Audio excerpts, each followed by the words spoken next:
We in the G5 Hive, buzzing loud, we thrive. Underdogs rising up, taking shots, we alive. From the mountains to the coast, we gon' bring that fire. In the heart of college football, we the ones they admire. Yo, it's game day, stadium packed, feel that rush. From Boise to App State, man, we never hush. Rocking the colors, yeah, we bleed that pride.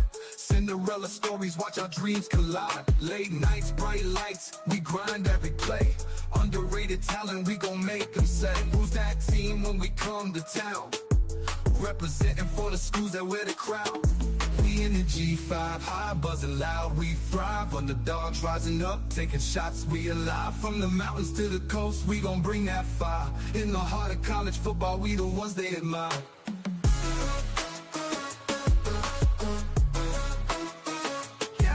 Yo, it's game day, stadium packed, feel that rush. From Boise to App State, man, we never hush. Rocking the colors, yeah, we bleed that pride. Cinderella stories, watch our dreams collide. Late nights, bright lights, we grind every play. Underrated talent, we gon' make them say, who's that team when we come to town? Representing for the schools that wear the crown. We in the G5 Hive, buzzing loud, we thrive. Underdogs rising up, taking shots, we alive. From the mountains to the coast, we gon' bring that fire. In the heart of college football, we the ones they admire. We them on the stage. You ones they can't skip. Fighting for respect, it's a tough road ahead. But we pack that heart and we never dread. Late hits and big plays, we bring in the heat. Watch out for the G5, we can't be beat. From the MAC to the Sun Belt, we don't back down. In this football jungle, we wear the crown. All the doubters sleeping, but we making noise. In the G5 Hive, we the realest boys. When the clock's ticking down, we the ones to believe. One play, one chance, we gon' make them achieve. From the sidelines to the end zone, hear that roar. In the G5 Hive, we always wantin' more. We in the G5 Hive, buzzing loud, we thrive. Underdogs rising up, taking shots, we alive. From the mountains to the coast, we gon' bring that fire. In the heart of college football, we the ones they admire. So raise your flags high, let them wave in the air. In the G5 Hive, we the squad that's rare. With heart and grit, we rewriting the script. In the world of college football, we the ones that can't skip.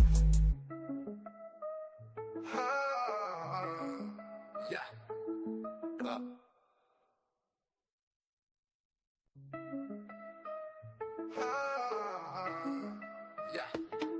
We in the G5 Hive, buzzing loud, we thrive. Underdogs rising up, taking shots, we alive. From the mountains to the coast, we gon' bring that fire. In the heart of college football, we the ones they admire. Yo, it's game day, stadium packed, feel that rush. From Boise to App State, man, we never hush. Rocking the colors, yeah, we bleed that pride. Cinderella stories, watch our dreams collide. Late nights, bright lights, we grind every play. Underrated talent, we gon' make them say, who's that team when we come to town? Representing for the schools that wear the crown.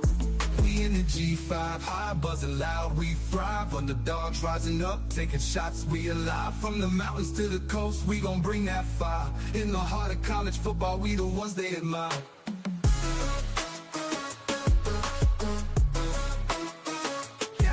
Yo, it's game day, stadium packed, feel that rush. From Boise to App State, man, we never hush. Rocking the colors, yeah, we bleed that pride. Cinderella stories, watch our dreams collide. Late nights, bright lights, we grind every play. Underrated talent, we gon' make them say, who's that team when we come to town? Representing for the schools that wear the crown.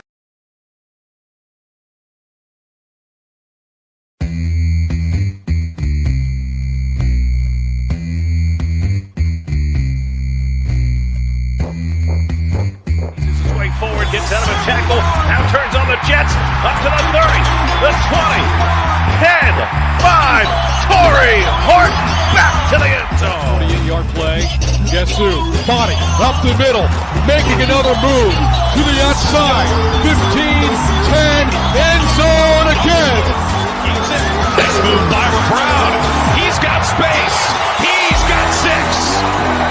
35-yard touchdown for Byron Brown, a record-setting night for the South Florida quarterback. So far, a little bit of a high snap. Genty right up the middle. Genty has room. Singenti.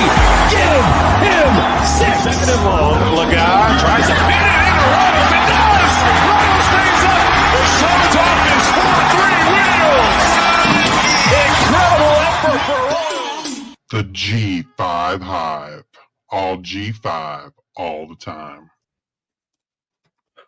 Welcome to the G5 Hive Live. We are excited to bring you the G5 college football coverage you love each and every week. I am Luke. I am joined by my co-host, Justice. If you're watching us on YouTube, please hit that like and subscribe button. And if you're watching us on X, please give us a follow, a like, and a retweet. And if you're listening to us in podcast form, please rate and review. And don't forget to get the G5 Hive merchandise store. It is now live. Link is at the bottom of the YouTube video comments, as well as pinned on our X page and at the bottom of this screen. Justice, ODU. We'll talk about that later. We'll talk about that later. How's it going? It's going great, man. I'm pumped for this week's show. Only 2 weeks left. Like, it's just that blows my mind that there's only 2 weeks left in the regular season. But a lot of important stuff coming up. You got conference championship games. We'll get to it, but Conference USA kind of starts this week, like the elimination. The top 4 teams kind of play each other over the next 2 weeks. So we're going to get Talk about setting up like everything perfectly, not knowing how it was going to play out like this. That's really good scheduling.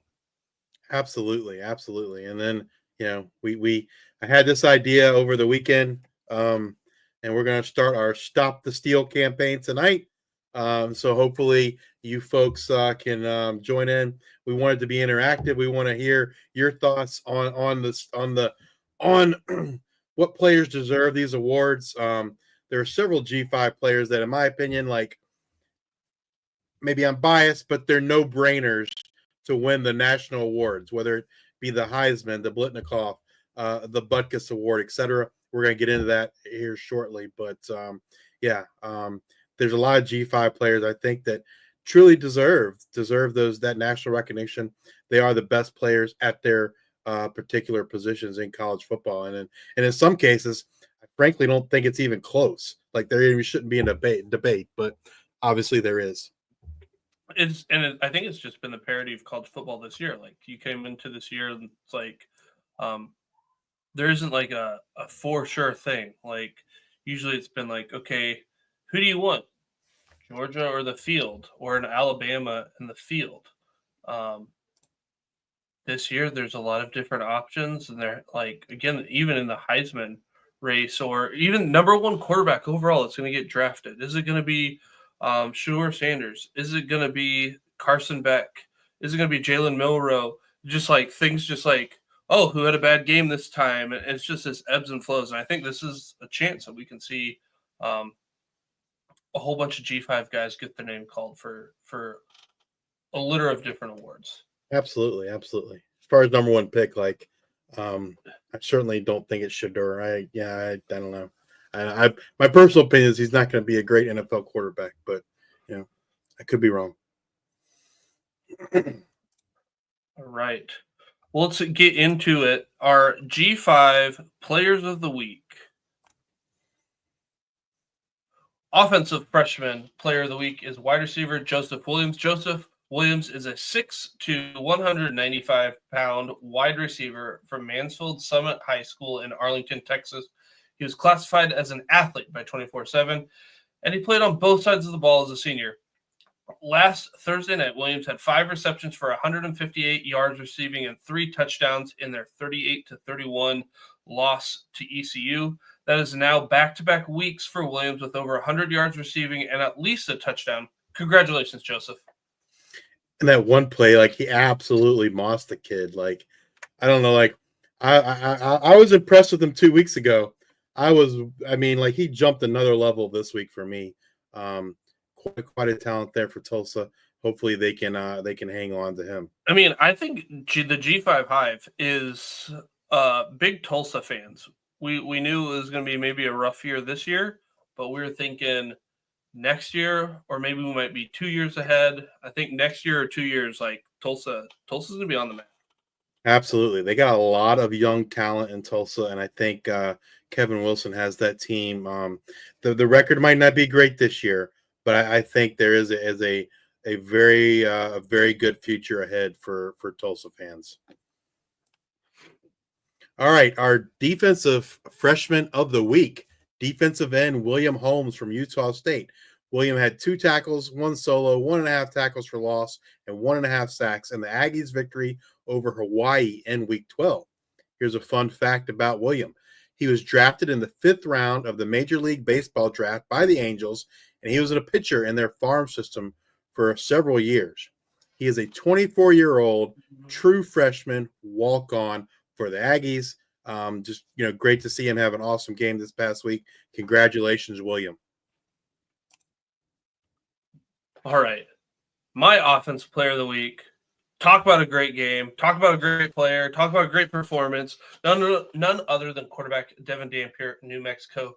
Dampier completed 11 of 25 passes for 174 yards and a touchdown.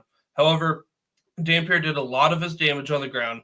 He ran 27 times for 192 yards and 3 touchdowns. None bigger than his 1-yard run with 21 seconds left as New Mexico beat number 19 Washington State 38-35. Dampier now joins some elite company. He is just the 5th quarterback since 2016 to throw for 2,500 yards and rush for 1,000 yards in a season. Who are the others, you ask? Lamar Jackson did it twice, 2016 and 2017. Kyler Murray in 2018. Jalen Hurts in 2019. And Jalen Daniels in 2023. Here we are. Welcome to the club, Devin Dampier. Congratulations, Devin.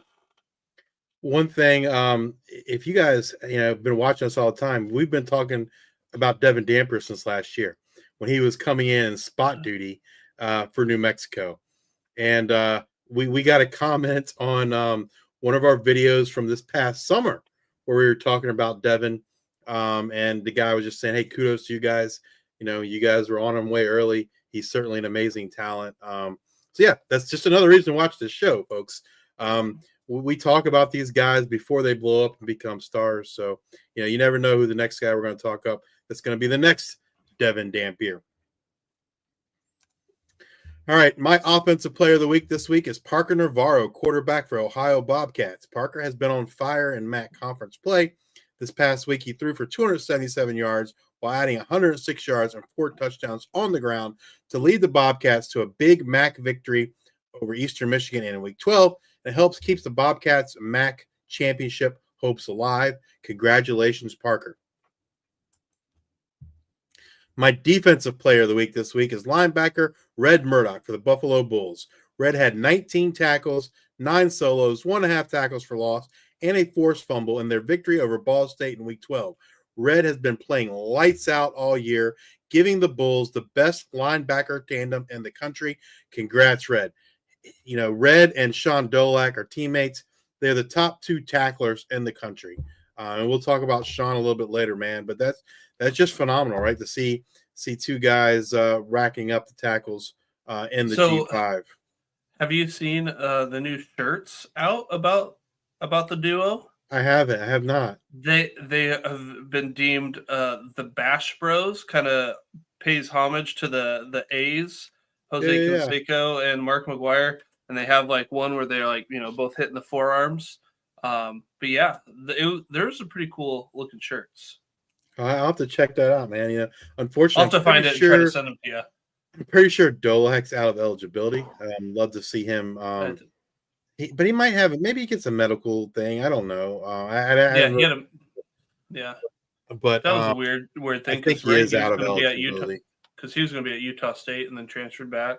Yeah. He missed a lot of last year because of injuries. But I do think he's out of eligibility. Be love to see them guys back again another year, but I don't think it's going to happen.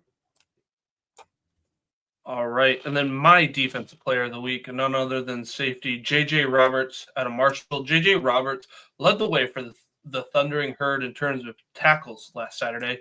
Roberts recorded 12 tackles, 6 of which were solo.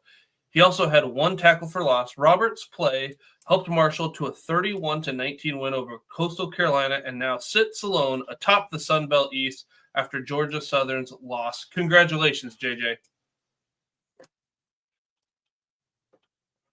All right, Justice, what does the Swarm need to know? What are news and notes this week?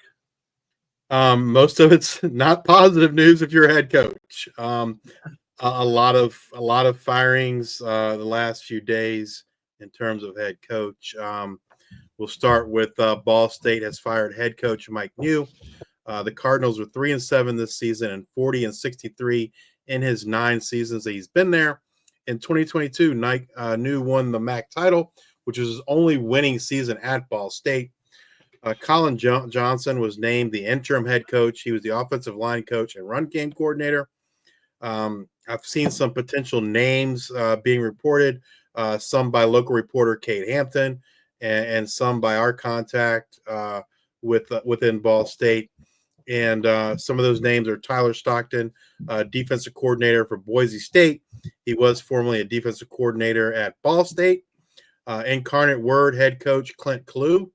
Butler head coach Mike Rimovich, Bowling Green defensive coordinator Steve Morrison, Northern Illinois defensive coordinator Nick Benedetto, and Eddie Faulkner, currently the Pittsburgh Steelers running back coach, was also a former, I believe, assistant there at Ball State. Lots of interesting names. I'll go through these. I'll go through all the head coaching changes, and then I have 2 names that I kind of want to throw out there and get some and see what your thoughts are. Maybe if the folks in the listening have any thoughts.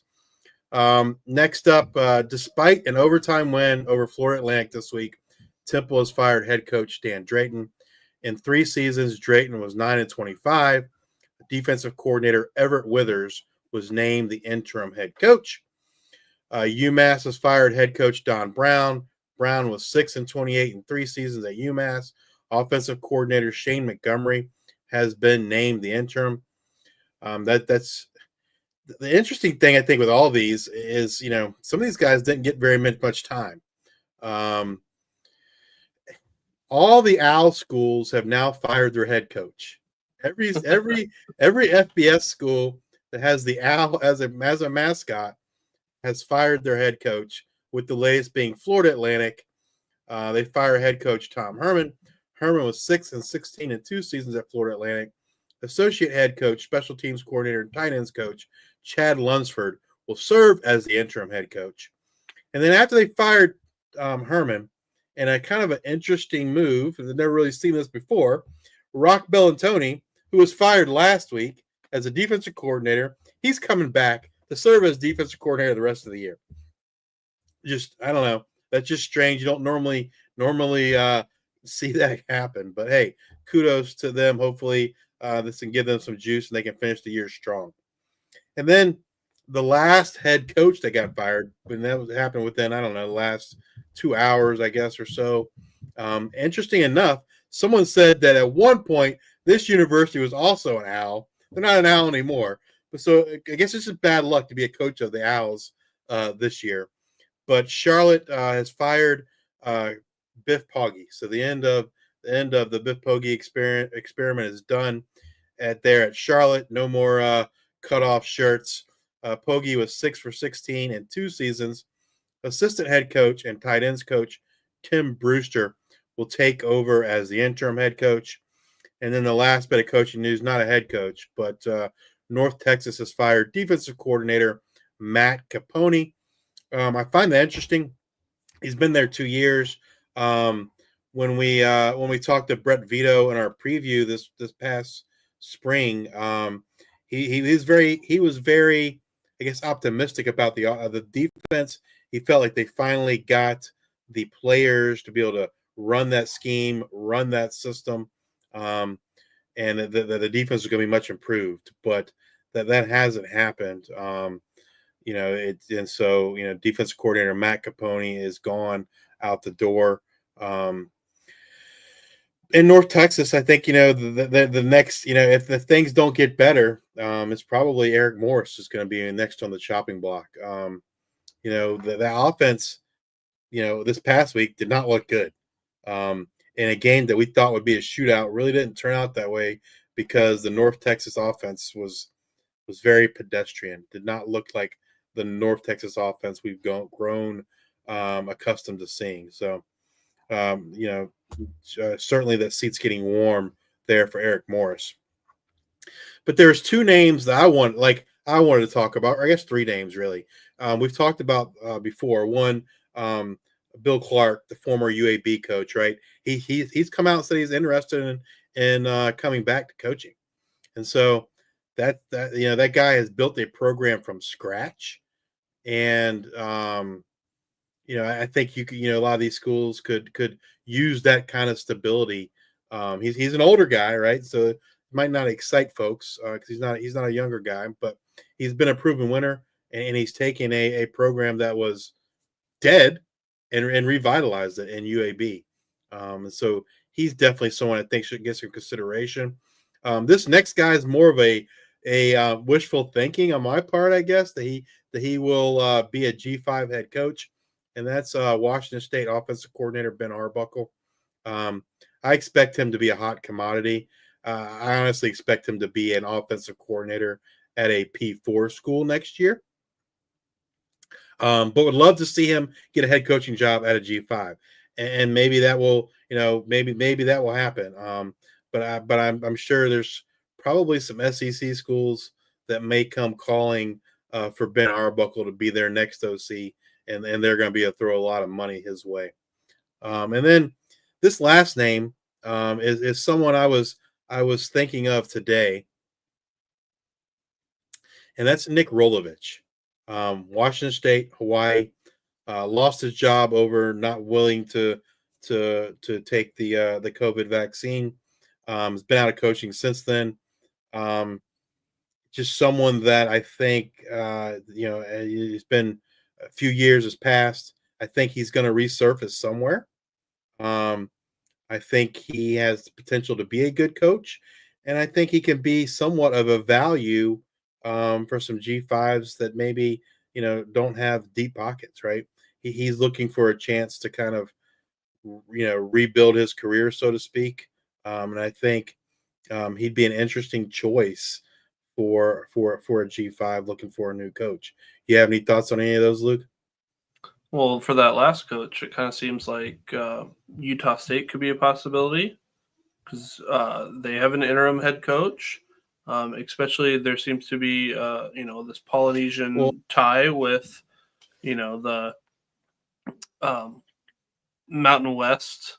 The one school that I've heard, the one school I've heard like publicly is Rice. That he's a candidate for the Rice job. That Rolovich is. I could see that. The former UAB coach, there's one program that comes to mind. I don't think it would be a right fit in the sense of maybe the player wise, but I think it makes sense in a program wise would be Temple, because they need something.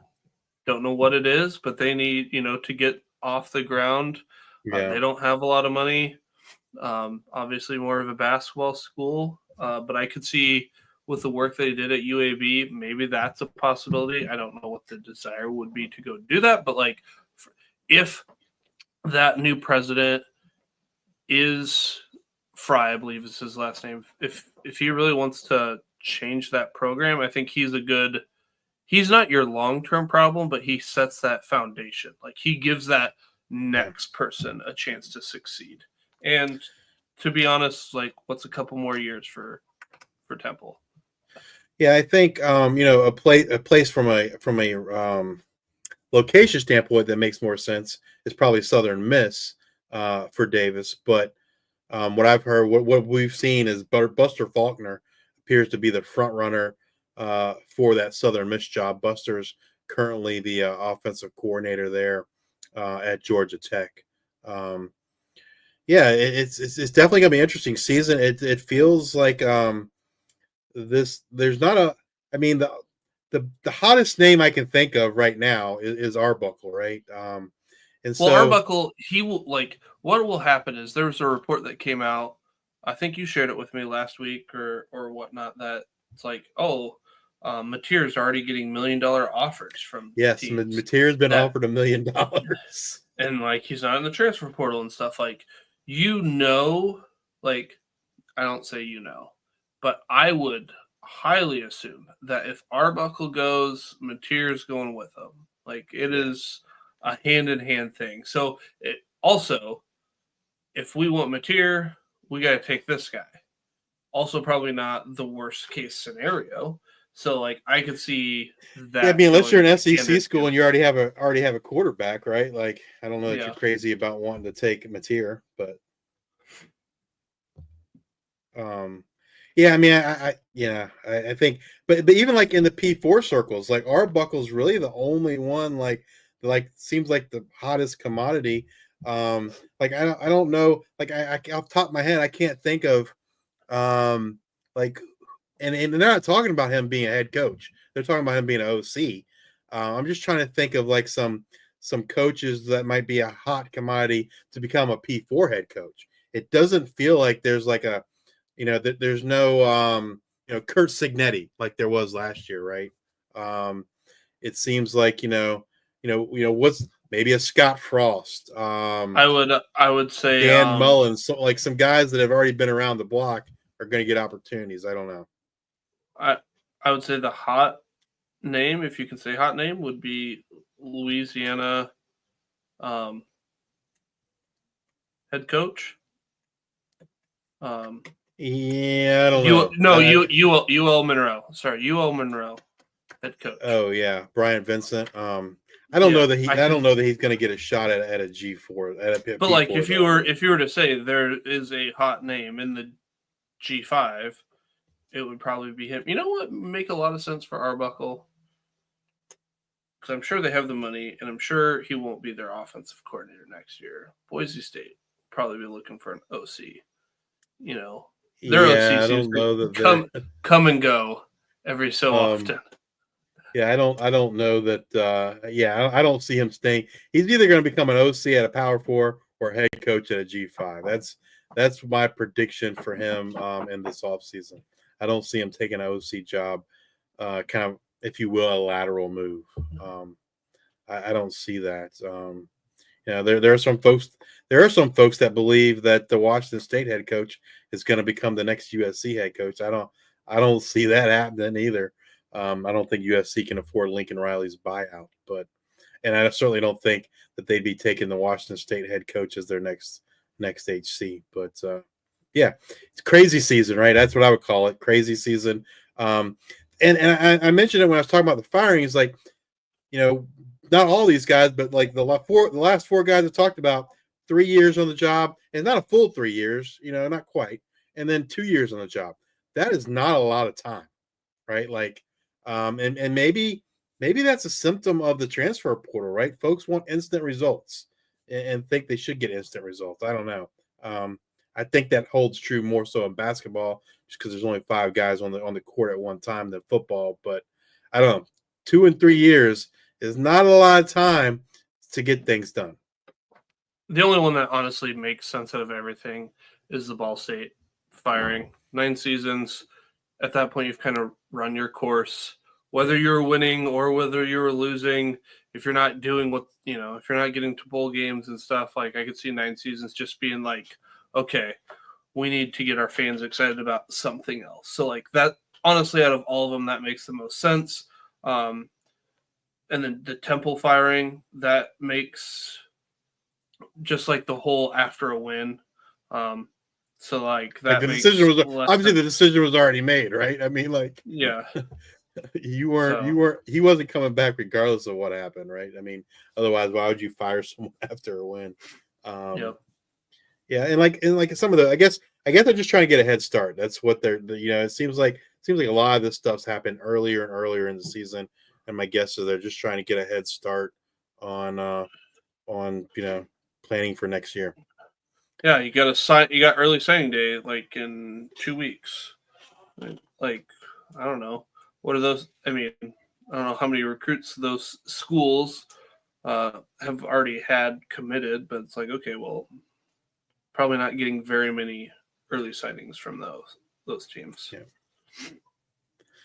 Let's get back to some news. Some injury news. Louisiana Lafayette quarterback Ben Wooldridge is out for the foreseeable future I believe he has a broken collarbone. Is what they think. That's what the rumors are swirling. Coach said it didn't look good on the field, but they've kind of floated out a timeline of 4 to 6 weeks. I don't know how long a broken collarbone takes to heal, but maybe that makes sense. So I guess depending on which bowl game they get, maybe it's possible he plays in the bowl game. But nonetheless, Chandler Fields will be the next man up at quarterback for the Raging Cajuns. Navy quarterback Blake Horvath missed 2 drives, but was able to return in the second quarter and finish out the half. But Braxton Woodson played the second half. It's like a midsection injury there for Horvath, some sore ribs and back spasms. When he came back in, he took a free blitz hit, and that was it for his day. And then, due to the score of the game, they decided to keep him out. They took another loss. Texas State wide receiver Joey Hobart was injured. We haven't gotten any word on what to expect in terms of his outlook moving ahead. UTSA. Joey Hobart did leave in the first half and then came back in the second half with no pads on or anything. So, I mean, it was also a bloodbath for that game as well. So, we'll see if he's expected to play here in week 13. UTSA wide receiver Devin McEwen missed again this past week. No real update on that. Just looking at the pictures from him warming up this past week, it looks like maybe it's a hamstring issue. The way his leg was kind of taped up, but no official word on that. We'll see if he's able to come back here this week. Speaking of hamstring issues, East Carolina wide receiver Chase Sewell injured his hamstring early in the game. He caught one long pass, and then that was kind of it. No real word on what to expect from him. I'm sure it's going to be a day-to-day thing, week-to-week thing. Miami, Ohio wide receiver Cade McDonald did not play this week. No word on what his injury is or what's going on with him. And then this next one, I feel really bad about this next one because last week we only did one waiver pickup, and my one waiver tight end was this guy, and he didn't play. But Wyoming tight end John Michael Gillenborg missed week 12. He will practice this week and is questionable to play for week 13. And then the last one, A.J. Turner, running back for Marshall, electric running back for Marshall. He did not play this week versus Coastal, and he was on the sideline in a boot. That's generally not a great thing. I don't know anything about the injury, and my guess is probably an ankle sprain of some sort. And so they play Old Dominion this week. I can tell you right now, I'm never at the game. I'm never on the field early enough to see warmups. I'm usually still tailgating. But I don't think I would put A.J. Turner in any lineups this week based on that news. All right, let's get on to the AP Top 25 poll, and we got some more G5 in the AP Top 25 this week. Yeah, we got 4 of them now. We've got number 12 Boise State. They move up 1 spot after their win over San Jose State. Then at number 18, we have Army. They drop 2 spots after the bye. Tulane moves into number 20 with their win over Temple. They move up 5 spots. And UNLV enters the week at number 25. Or is it 23? Sorry. 23. But interesting, I don't think UNLV's made the top 25 this season. So it's just kind of amazing. No, I think they did. They were in it briefly. After Houston? They were in it before they lost to Syracuse. Okay. And then after they lost to Syracuse, they dropped off. But it was kind of amazing that it's taken this long for them to get back in it. Others receiving votes: Memphis, number 27, with 38 votes.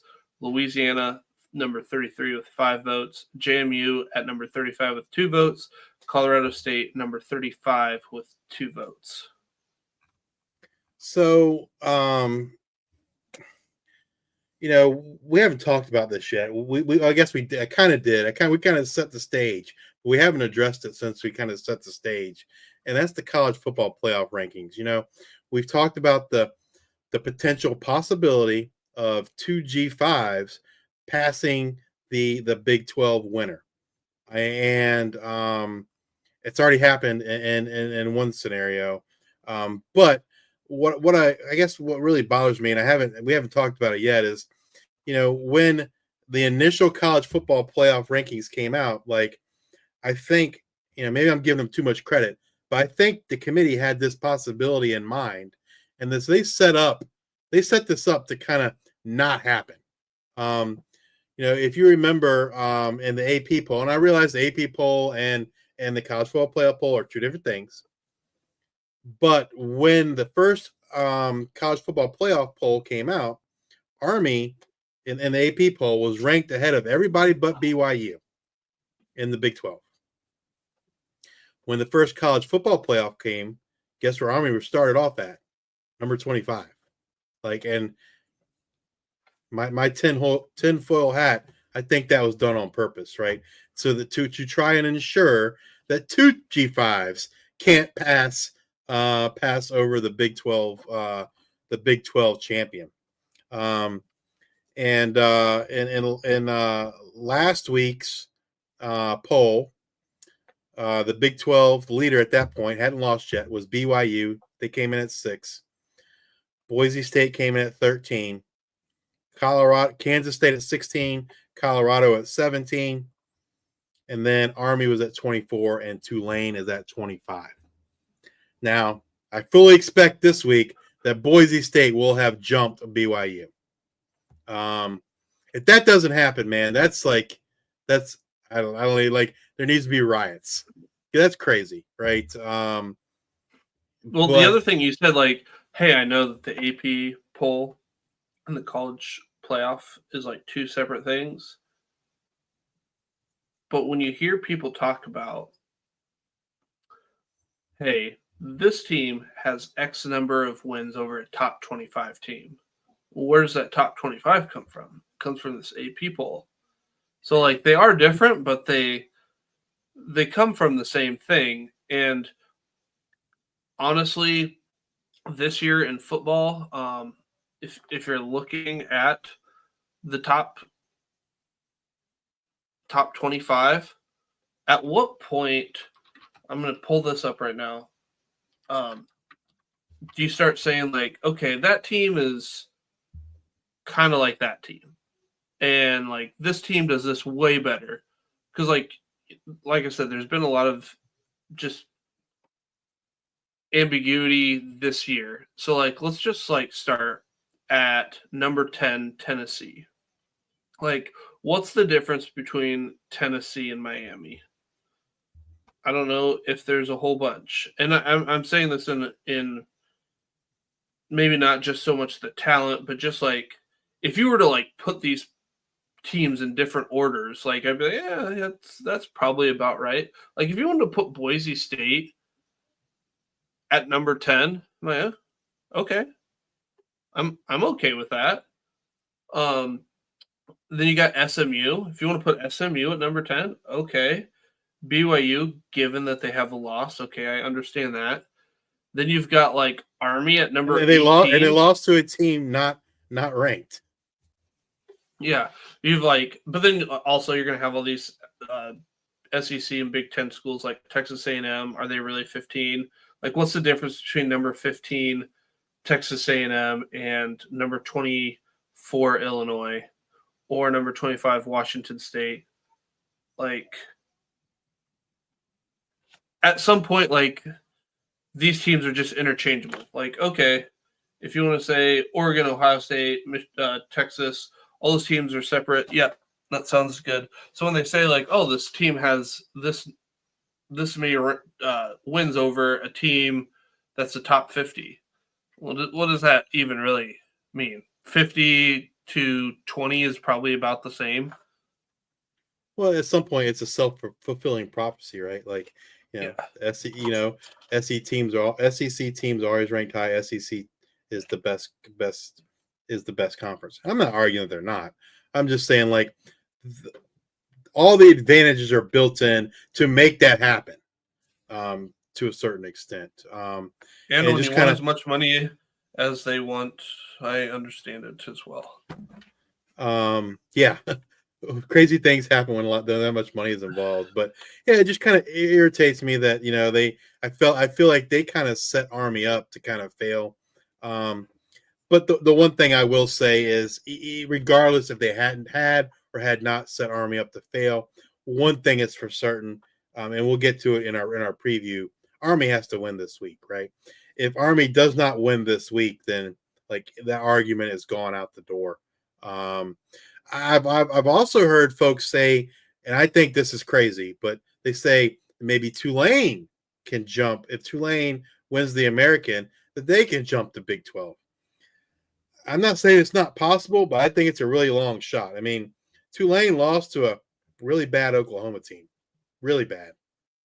And so, I don't know that Tulane is going to have a strong enough argument to be able to jump over the Big 12 champion. I think if Army does what they need to do this week, I think they make a good case for it. So it'd be interesting to see what happens. It's a big week in the G5, and it comes out tomorrow.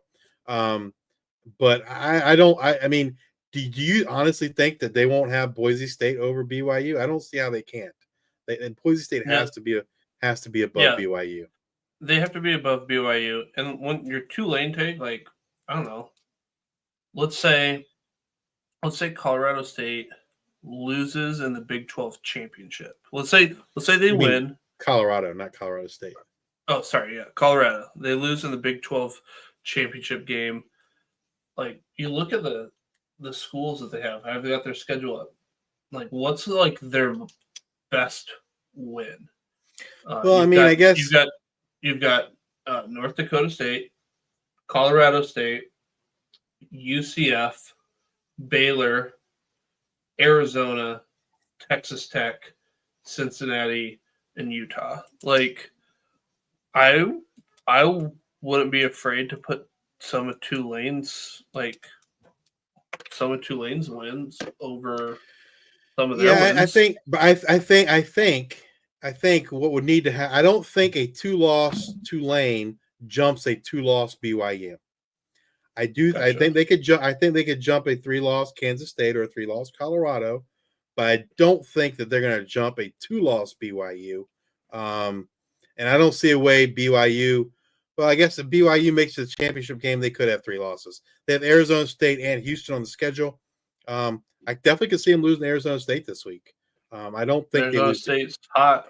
They are hot right now. I can see them losing Arizona State. I don't believe they'll lose to Houston. So I think for Tulane to have in my opinion, a realistic shot, then the Big 12 champion is going to have 3 losses in order for Tulane to kind of have that realistic shot. And obviously Tulane can't lose anymore. Got to go undefeated. And at this point, I guess it'd be Army, who they're likely would be playing in the American Championship, and they would need to beat Army. So, interesting discussion. And I'd love to see it. I'd love to see the G5s get 2 of the 4 buys. That'd be pretty freaking awesome. But I do feel pretty confident at this point that as long as Boise State doesn't lose, that they're gonna get that bye. And I think that I'm kind of conflicted on this next point because I think the Mountain West schedule, really did Boise State a favor here, because they're likely going to play Colorado State in the Mountain West Championship. They're not going to have to play UNLV again, and that's kind of, as a football fan, I'm sad to see it because I think those are 2 of the best teams in the G5. I'd love to see them play again, but for the good of the G5, I feel like it's a good thing because it kind of assures or gives Boise a better opportunity to not lose, I guess. the best way to say it, and get that bye, which is also huge for the G5.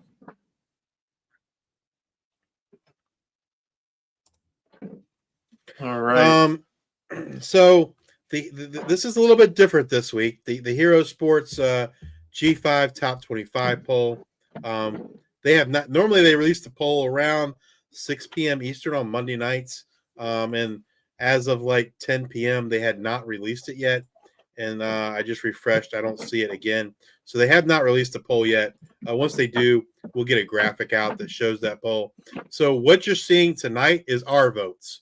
We are a voter in the Hero Sports G5 Top 25 poll, and this is the votes that we submitted this week. We had Boise State number 1, Tulane 2, UNLV 3, Army 4, Bowling Green 5, Memphis 6, Sam Houston 7, JMU 8, Louisiana 9, Jacksonville State 10, Western Kentucky 11, Navy 12, Toledo 13, Miami 14, Marshall 15, Texas State 16, Colorado State 17, UConn 18, Ohio 19, Buffalo 20, Georgia Southern 21, East Carolina 22, Liberty 23, San Jose State 24, and Northern Illinois coming in at number 25. The one I know is going to be way higher than the consensus poll whenever it does come out is be Bowling Green, right? We were already way higher on than the consensus on Bowling Green, and we moved them up even more this week. So I have no doubt that's going to be our big outlier when compared to the consensus poll. I don't know. For me, like, to be honest with you, like, I don't know. There's a lot of difference between number 5 and number 25. I feel comfortable with the not top 4, but I feel like that list between 5 and 25, like, is highly variable week to week. Yeah, which team are you getting? Which defense is showing up? Which Liberty team? Like, Liberty team there is at number 23, and they've got a solid record. But then it's like, hey, they're an extra point away look from. Good. They do not look good. But then it's like, at what point do you like, hey, a win's a win, and you got to keep them here and there. But then, how much are the style points? Or like, Sam Houston, they had a game against Kennesaw State that goes into overtime. But a win's a win. Memphis been kind of up and down this year. JMU, we talked about them playing up and down to their competition. I got to see them firsthand. I'll talk about it when we get to that game. But I mean, I'll be honest with you, I was not overly impressed with JMU. They won the game, so yeah, but like, as far as like that, I was not as impressed with them as I have been in the last 2 years. I also heard you got in trouble at that game. You were taking streamers and putting them in your pocket. No, I didn't get hit with any streamers. Fortunately for me, like, my seats are all the way against the press box, so like the ESPN camera is like literally sitting over top of my head. So there's nobody behind me unless the camera guy is going to throw a streamer on me.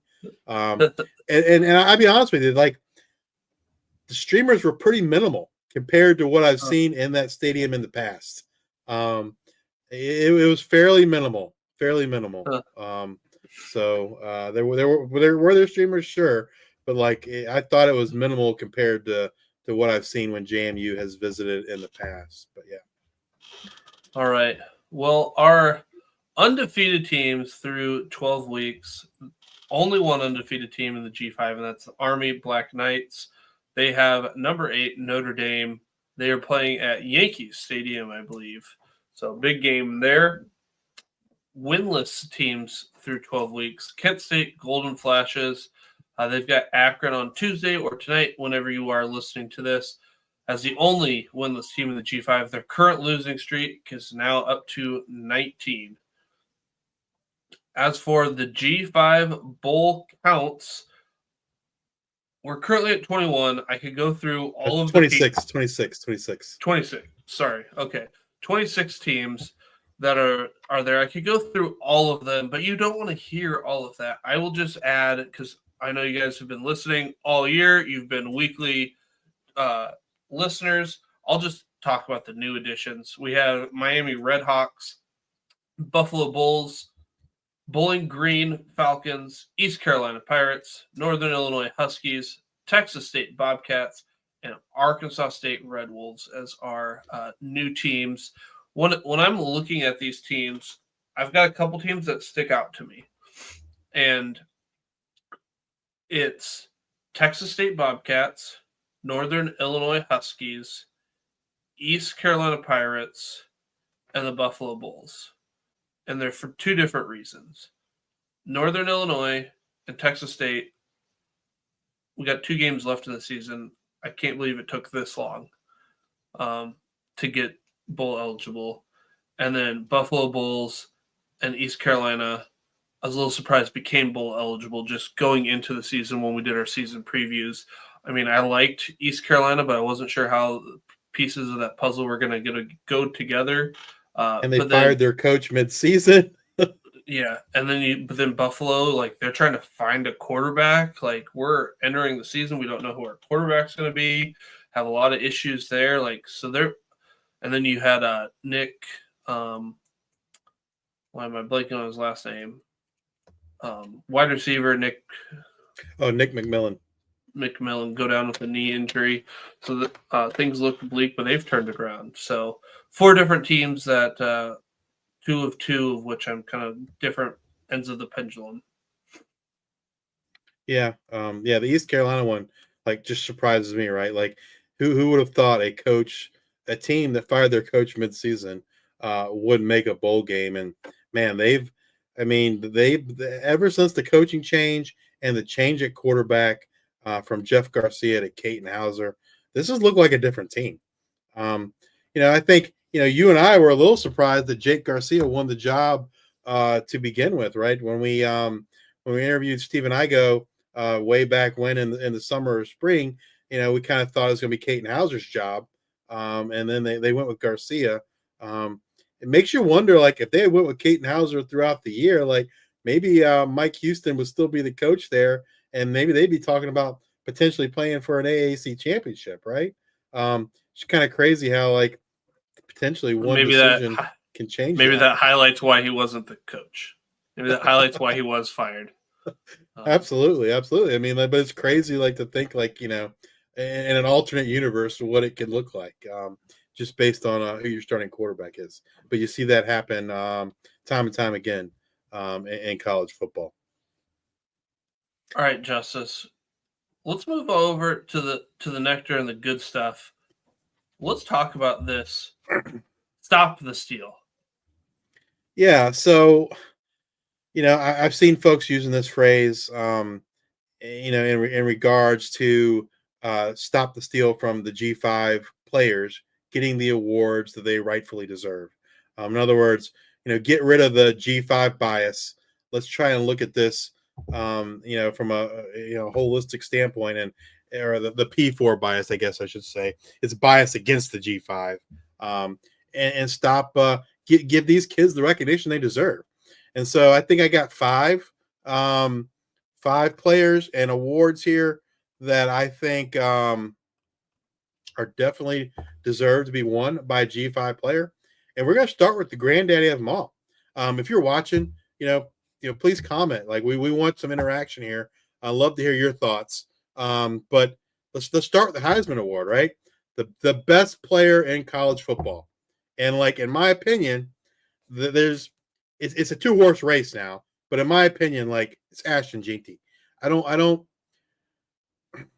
I understand folks that argue for Travis Hunter. I personally don't buy it. We'll get into Ashton's resume, but he's number 1 in rushing yards, 1,893 yards. Number 1 in touchdowns, 26. Number 1 in yards after contact, 1,370 yards after contact. Number 1 in broken tackles, 105 missed tackles forced. That's the highest number since Bijan did it, and he's passed Bijan in 10 games. He's still got 2 more games to go. And so, I mean, just he's having a phenomenal year. He's number 1 in first downs with 89. He's the number 1 rated running back on PFF with his PFF grade. Means he is the best running back in the nation. I don't think anyone would argue that Ashton Jeanty is not the best running back in college football, right? I think that's a pretty safe argument. I think I can safely say no one's going to disagree with that. Well, let's look at the two most recent running backs that won the Heisman Award. Let's look at Derrick Henry. In his Heisman winning campaign, he rushed for 1,986 yards and 23 touchdowns. Okay, he's got less than 100 yards more than Ashton Jeanty. Ashton has 2 more games to go. Ashton already has more touchdowns than Derrick Henry. Look at the other one, Mark Ingram, 1,542 yards and 15 touchdowns. Like, that's way back in Ashton's rearview mirror, right? He's already had a better season than Mark Ingram. Okay, and you say, well, he still hasn't done enough. Like, Travis Hunter's the man. My problem with the whole argument is, and I think it's a 2-horse race. Like, I think Cam Ward is gone. I don't think Dylan Gabriel is a serious contender. I think this is down to Ashton Jeanty and Travis Hunter. And my problem with Travis Hunter is he's good. I'm not going to say he's not good, but he is not the best receiver. He is not the best cornerback. The best quality that Travis Hunter has is that he plays both ways. And that's great. That's awesome. But that's the criteria we're going to use. Then frickin' Cal Ripken Jr. should have been the MVP every year in Major League Baseball, right? Because he's the Iron Man. He's always playing. But that's, to me, that's not, and I don't buy that as a valid number one reason that he should win the Heisman. Travis Hunter, look at receivers. I'm gonna walk you through receivers and cornerbacks. He is 13th in receiving yards, 4th in receptions, 8th in touchdowns, and he is the 10th highest graded wide receiver per PFF. So I think you can safely say he is a top 10 receiver. Top 10. Now let's look at cornerback. He is the 7th rated cornerback in pass coverage, 13th in interceptions, 42nd cornerback in QB rating against, and he is the 16th cornerback in adjusted net yards against. I think you'd be hard-pressed to say he's a top 10 cornerback in college football based on stats. And so to me, like, you're making an argument for a guy that's, okay, I mean, even you do say he's top 10. He's number 10 in both. He's the 10th best cornerback. He's the 10th best receiver. He should be the Heisman.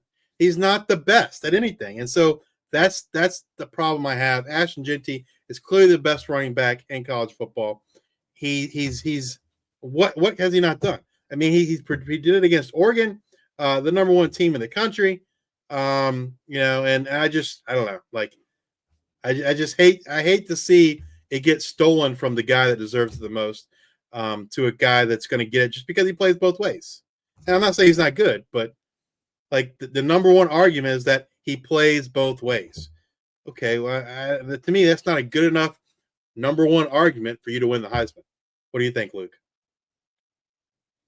Make a lot of good points. I'll be interested when the Heisman voting comes out, and that they split up in the regions as to. I don't know. I'm assuming that Colorado is in the West region because then, like, that's where a lot of the stealing will happen. Because then you'll have people voting from everywhere.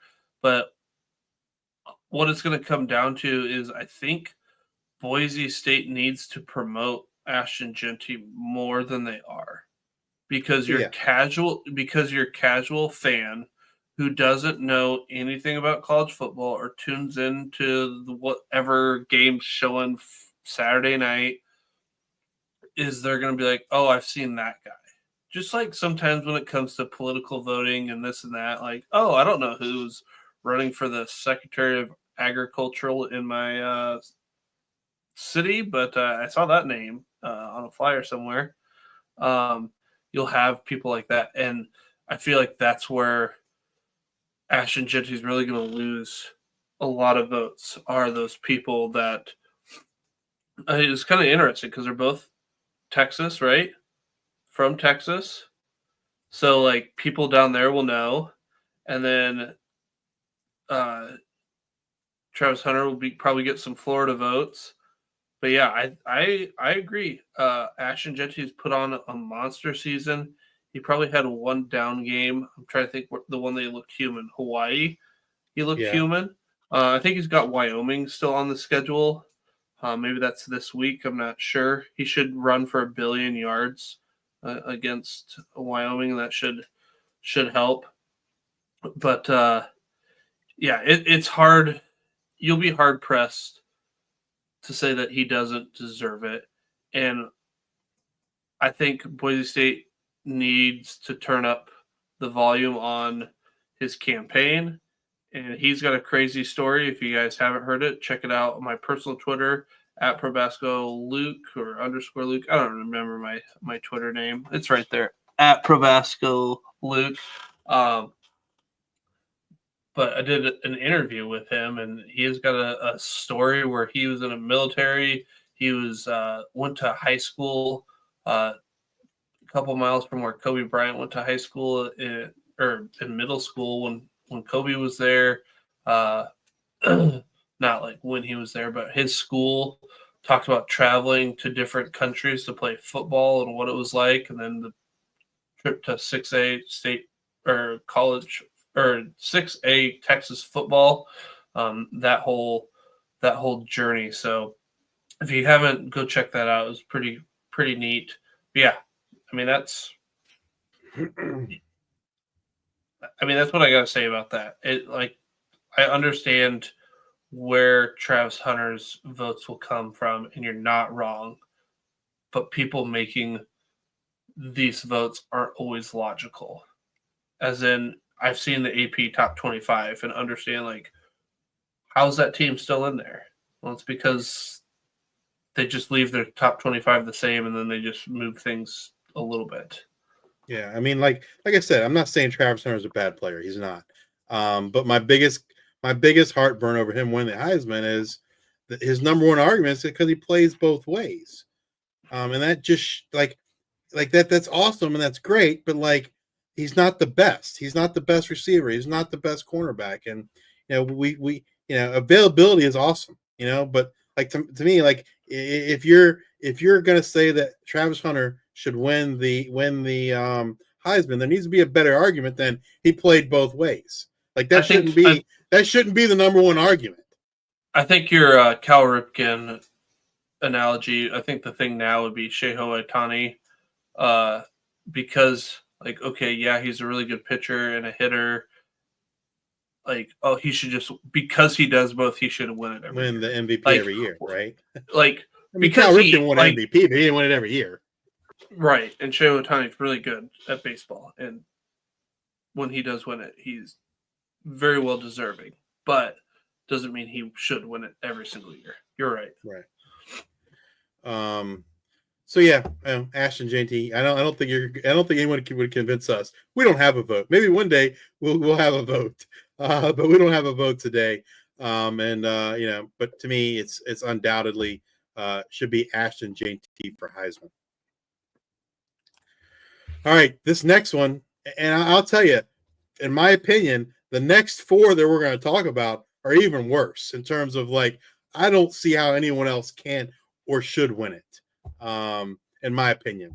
So we'll get to the Blitnikoff Award. It's the award given to the number one receiver, pass catcher in the nation. And, like, in my opinion, it's Nick Nash. There is no one else, in my opinion, that's even close. Nick Nash, and when we talk about these ranks, they're all among their particular position group. He is number one in receiving yards with 1,282 yards, number one in receptions with 95, number one in touchdowns with 14, number one in first downs with 63, and number one in broken tackles with 26. They're going to announce the semifinalists. Well, for me, it'll be well, I guess for both, it's only 11:30. But Tuesday, tomorrow morning, the 19th at 9 a.m. Eastern, they're going to announce who the semifinalists are.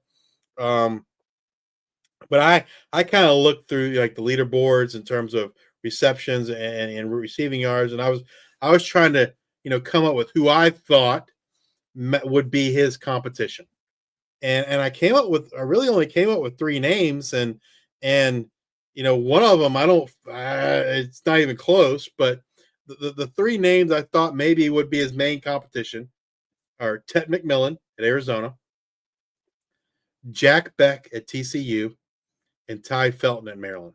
And Ty Felton's the one I kind of I don't really feel good about. Like, and I'll be honest with you, I don't feel good about any of them and their chances of beating Nick Nash. I think Nick Nash, he is clearly the best receiver in college football.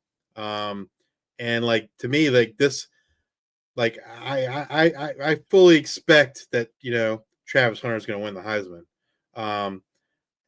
I don't like it, but I think it's what's going to happen. But in the case of the Blitnikoff, man, like if Nick Nash doesn't win, they in my opinion, like there needs to be an investigation. They have truly stolen it. I mean, because like there's no one else close, in my opinion. Like I just don't see it. What do you think, Luke? Well, Nick Nash, I've mentioned in our 2020 guys that he's pretty much the Ashton Jeanty of the wide receivers, so I totally agree. Number one in receptions with 95. He broke that.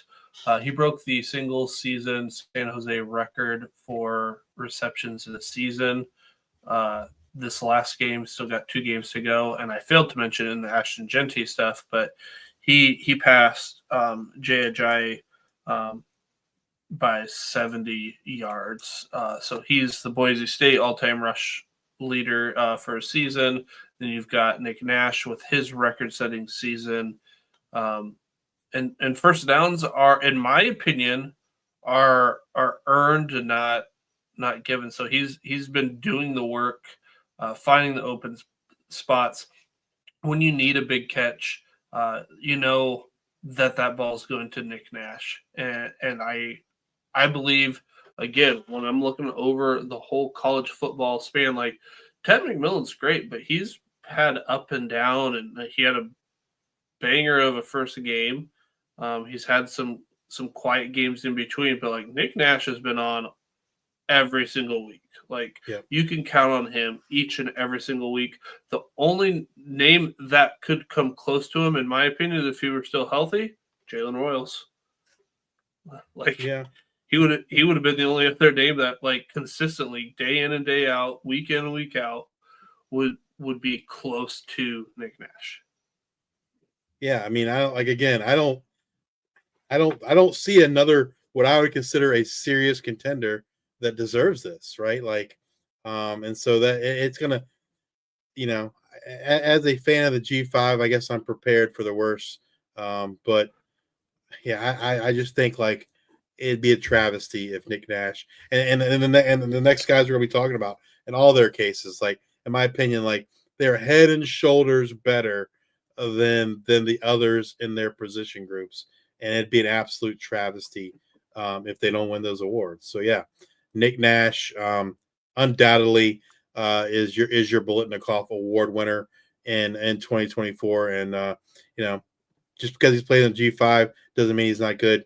He's very good. He is the best receiver in college football this season and deserves the award.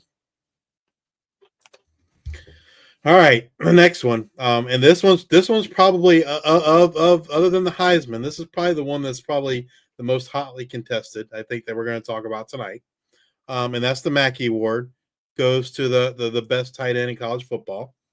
They've already named their semifinalists, and they were, in addition to Harold Fannin Jr. from Bowling Green, you got Tyler Warren, Penn State, Colston Loveland, Michigan. This one makes no sense to me. Mitchell Evans, Notre Dame. Mason Taylor, LSU. Tanner Koziol, Ball State, another G5 name. Our tight end Tuesdays we've had the last 2 Tuesdays. Gunnar Helm from Texas and Eli Stowers from Vanderbilt. But let's be real. Like it's a 2-horse race. It's Harold Fannin Jr. and Tyler Warren at Penn State. And it's again, a 1-horse race. Race. In my opinion, you're absolutely right. It's a 1-horse race, but the mainstream media is pushing the Tyler Warren narrative. But that's just like, again, it's not. If you look at the stats, look at what he's done. It's not close, people. Harold Fannin Jr. number 1 in yards with 1,170 yards. And guess what? If in all these categories, I'm talking these categories where he's all number 1. This is in tight ends only. But if you put him in with receivers, he's like at worst number 3. Tyler Warren's not even close. And so, Harold Fannin Jr. is having an absolutely phenomenal season for a tight end. So like I said, number 1 in yards, 1,170 yards.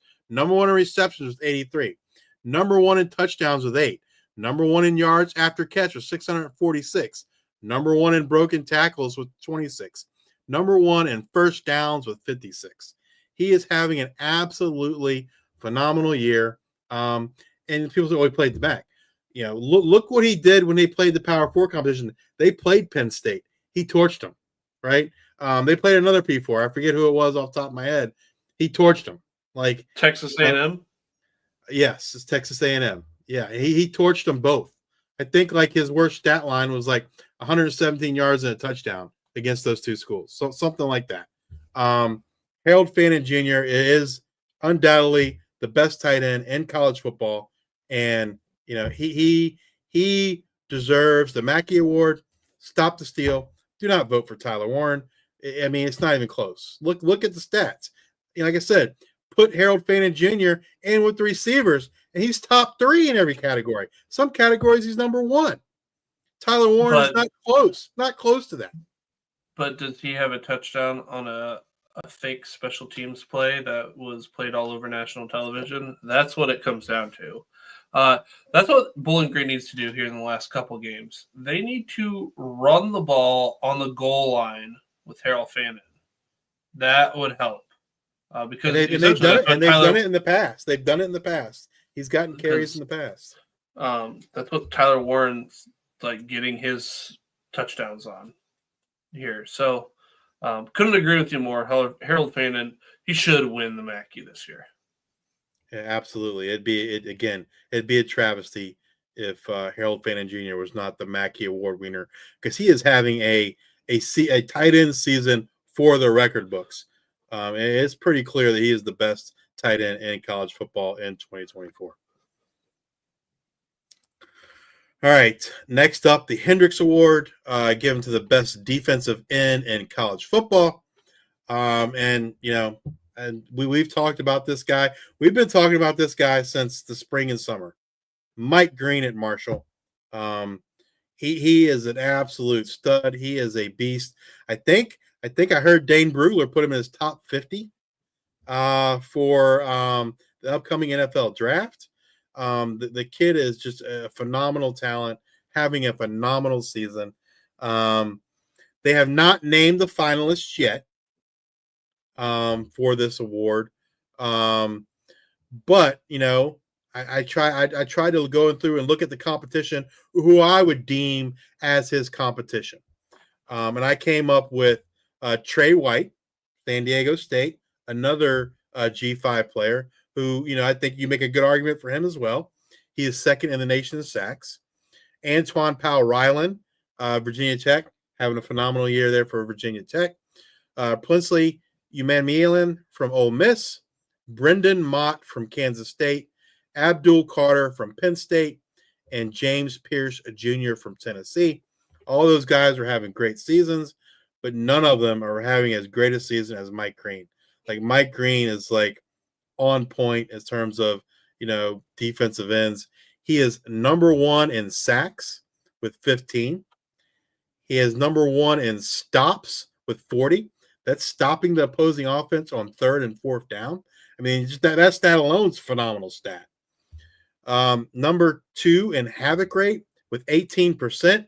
James Pierce Jr. is number 1 in havoc rate at 19%. He is number 2 in total pressures with 52 total pressures. Number 1 is not even someone that I would think is in the conversation to win the award, Michael Kamara, and he's only number 1 by one more total pressure with 53. And he is number 1 in the nation for tackles for loss. Mike Green is by far, and he did it against Ohio State. You can't say it's because he didn't play anybody.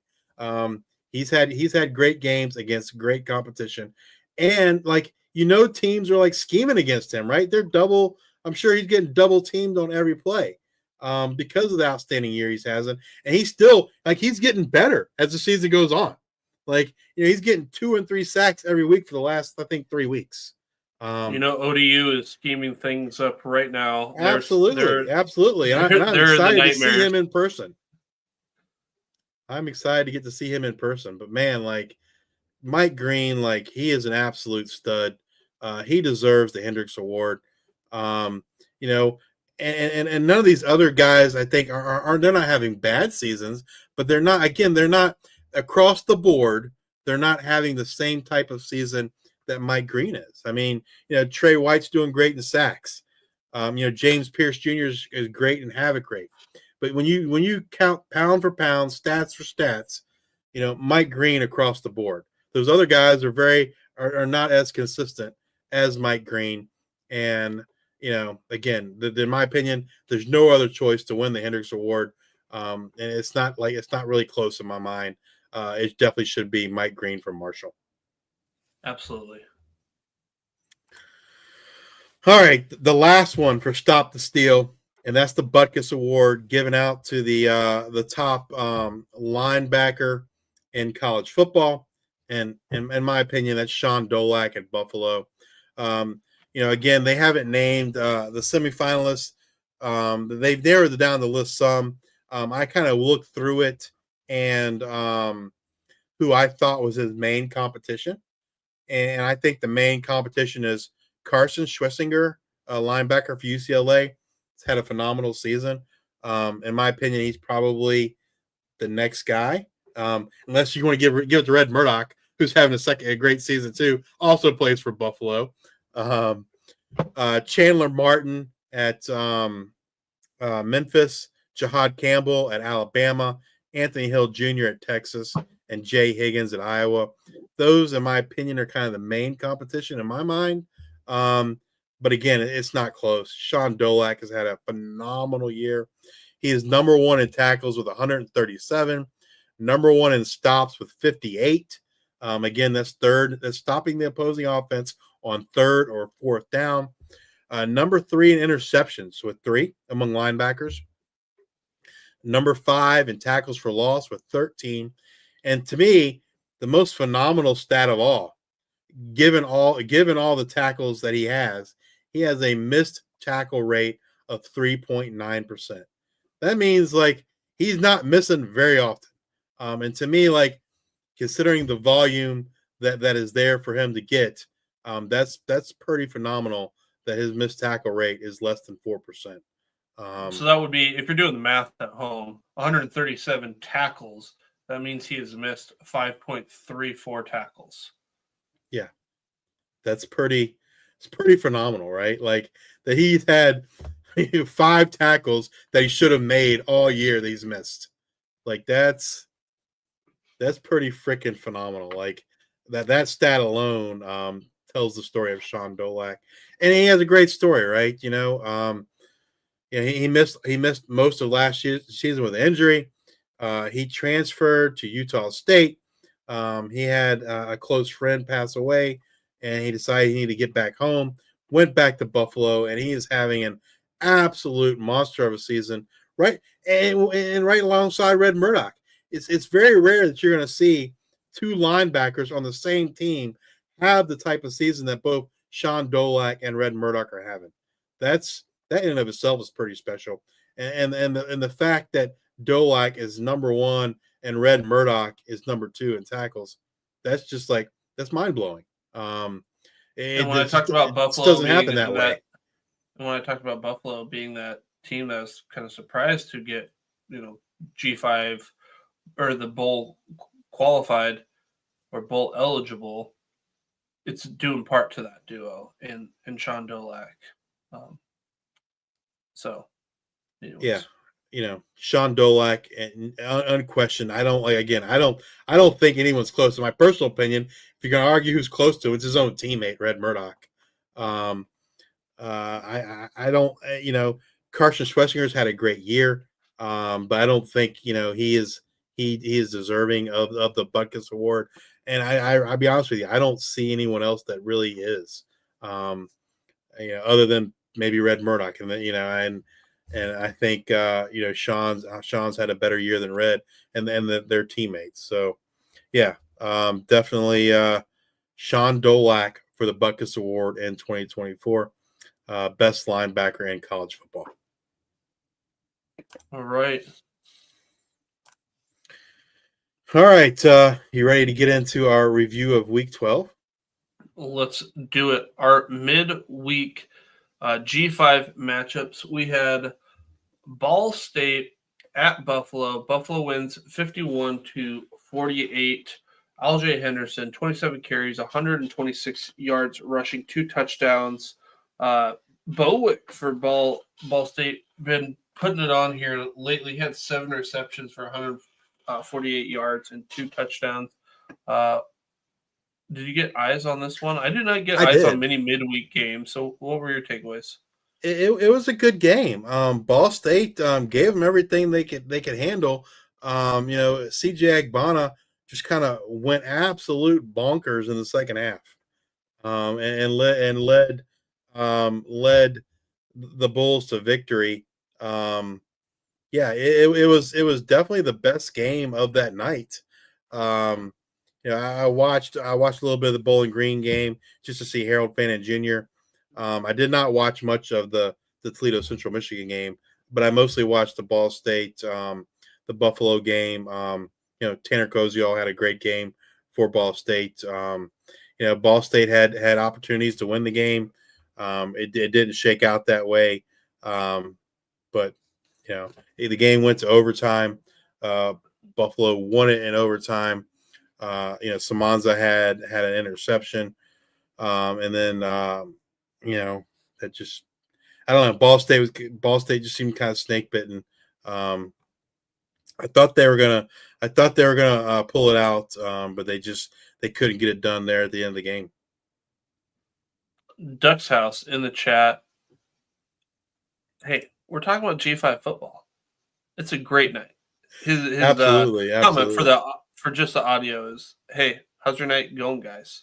So, Duck's House, thanks for joining us tonight. Hope you're having a great night.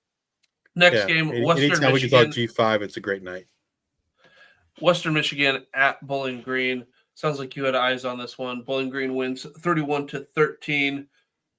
Take it away. Bowling Green is just one of the. Obviously, we like him very much. We have him ranked in our top 5 of the G5. I think they are just they are so good on defense. Offensively, with Terrion Stewart and Harold Fannin Jr. leading the way, I think they're the class of the crop in the MAC. Western Michigan, their offense does not look great. Hayden Wolf had 2 turnovers in the game, 2 interceptions. I think what we're seeing, Western Michigan was the leader in the MAC, but they hadn't played the leaders. They had played the bottom of the conference, and now they're playing the top MAC schools, and they're getting their butts handed to them. I think Western Michigan looks as a disappointing season, but I think Western Michigan is not as good as these other teams.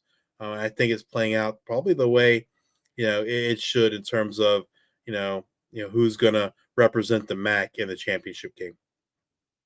All right, Central Michigan at Toledo. Glasser got the start.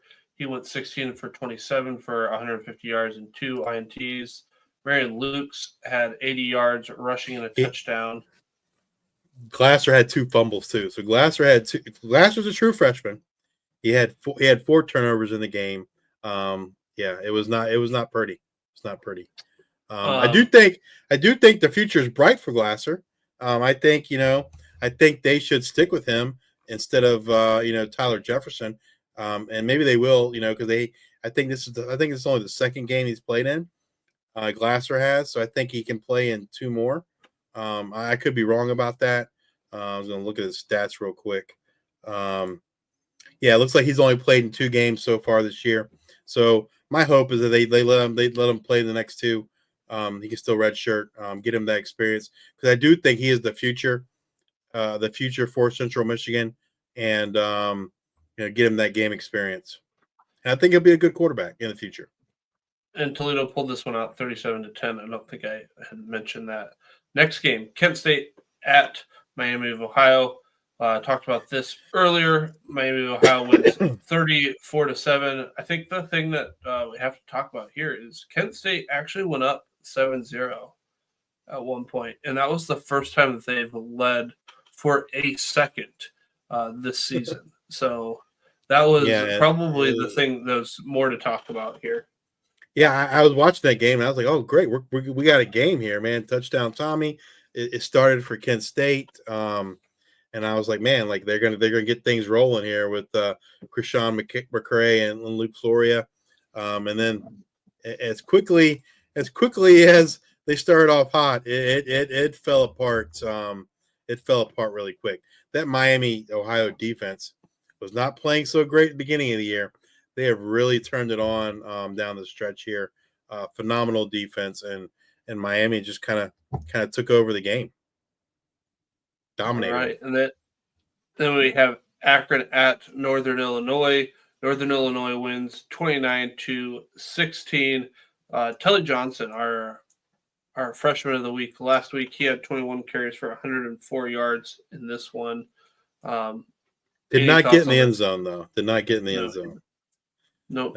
Gavin Williams had a long touchdown run, and then Trayvon Rudolph with a sweep had a long touchdown run as well. But Tully Johnson played well, and he has a bright future ahead in Northern Illinois. All right, Eastern Michigan at Ohio. Ohio wins 35-10. They moved to 5-1 in the MAC. This was your offensive player of the week.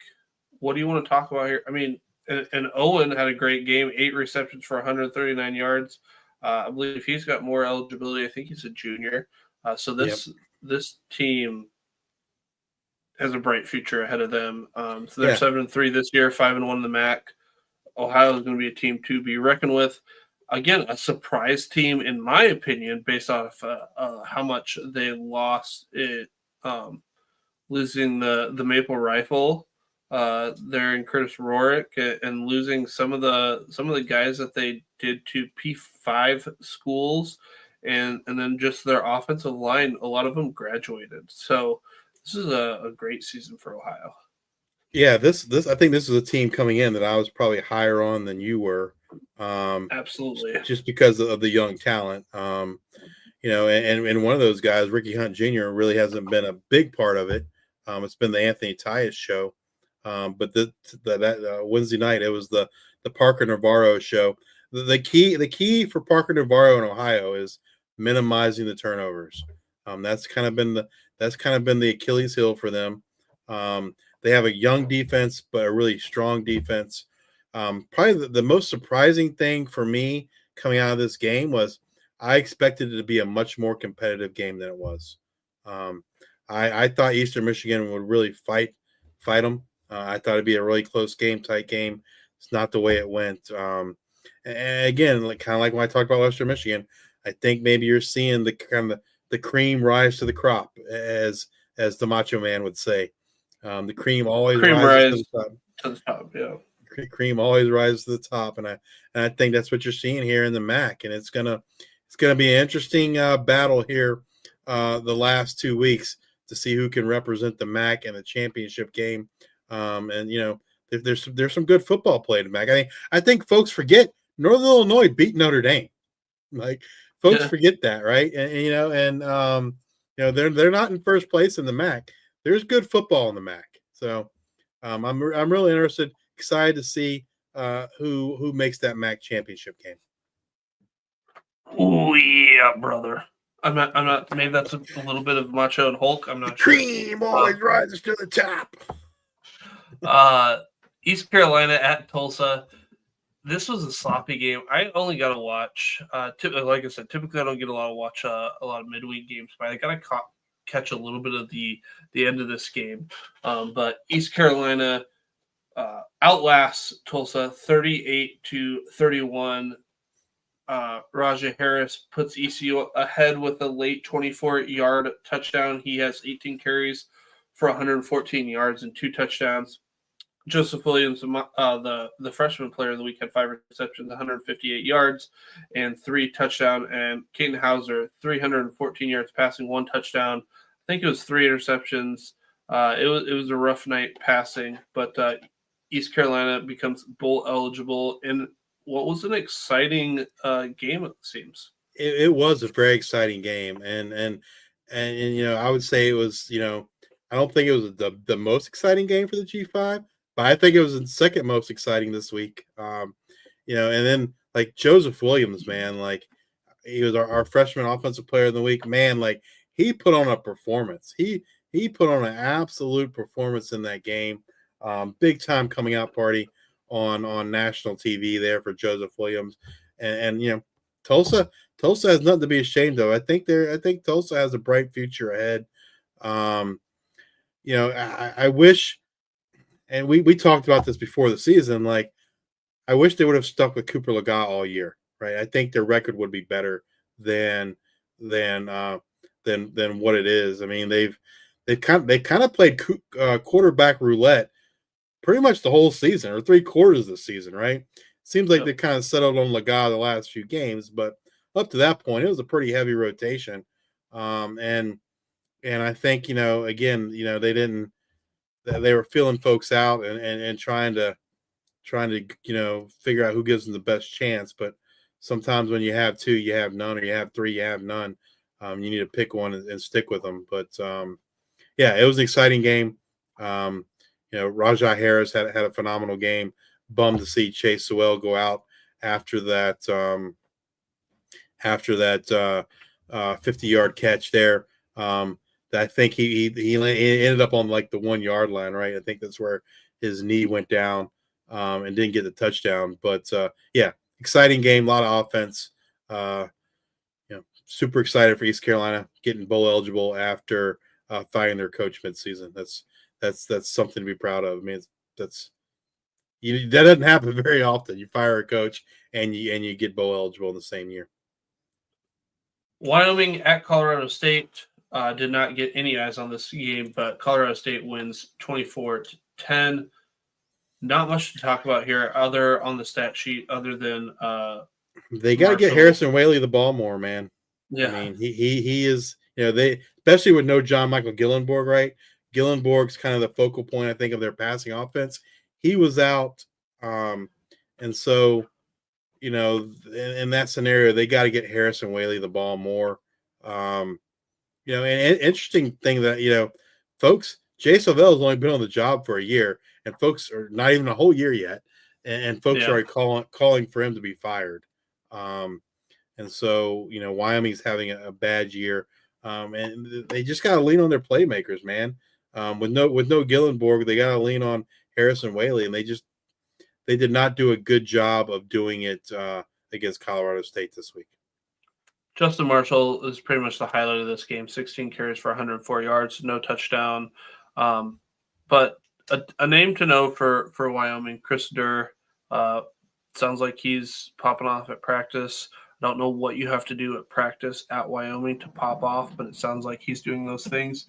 He's made a couple nice grabs this season.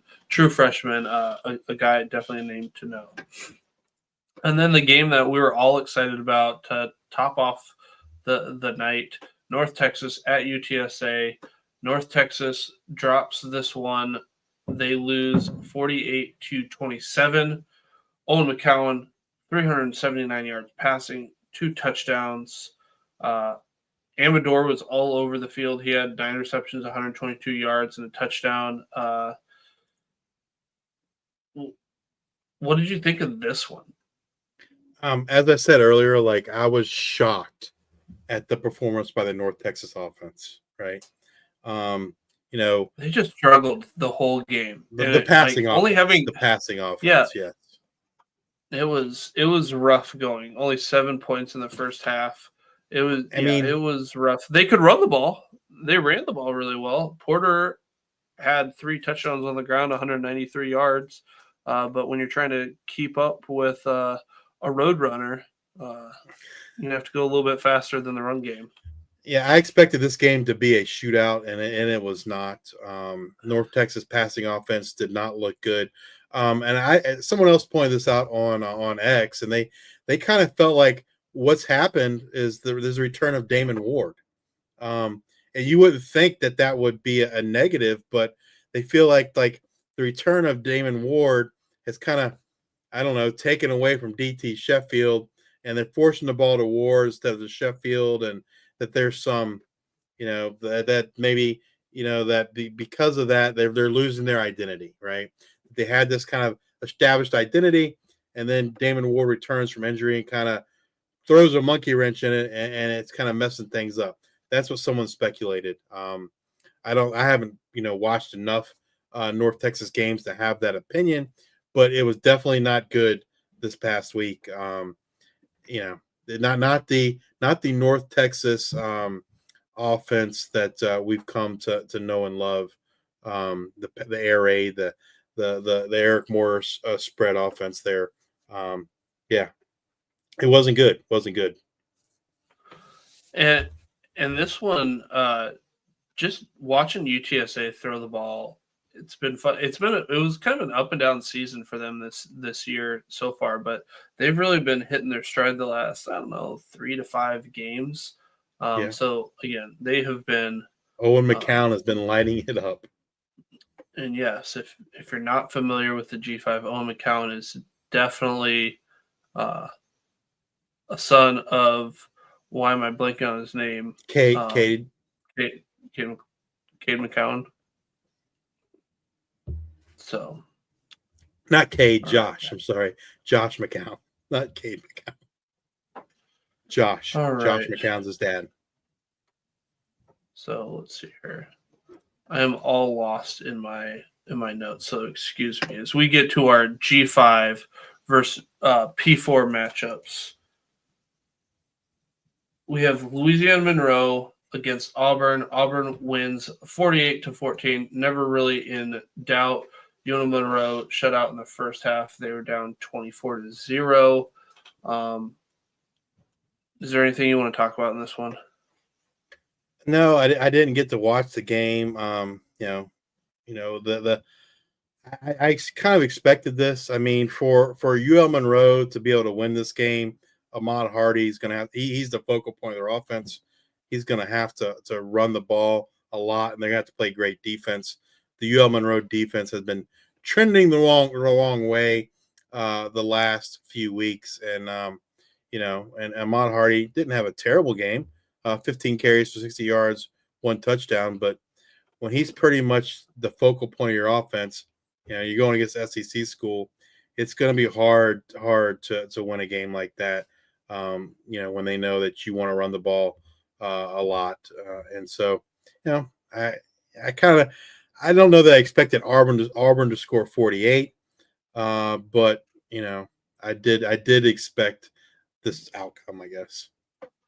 Another outcome I expected: Texas A&M beats New Mexico State 38-3. New Mexico State able to put 3 points in the fourth quarter. Again, anything you want to touch on? Yeah, here? New Mexico State's not is kind of not looking so good. They don't really have a quarter. Their quarterback play is pretty abysmal, and that's kind of set the stage. They have some talent at running back.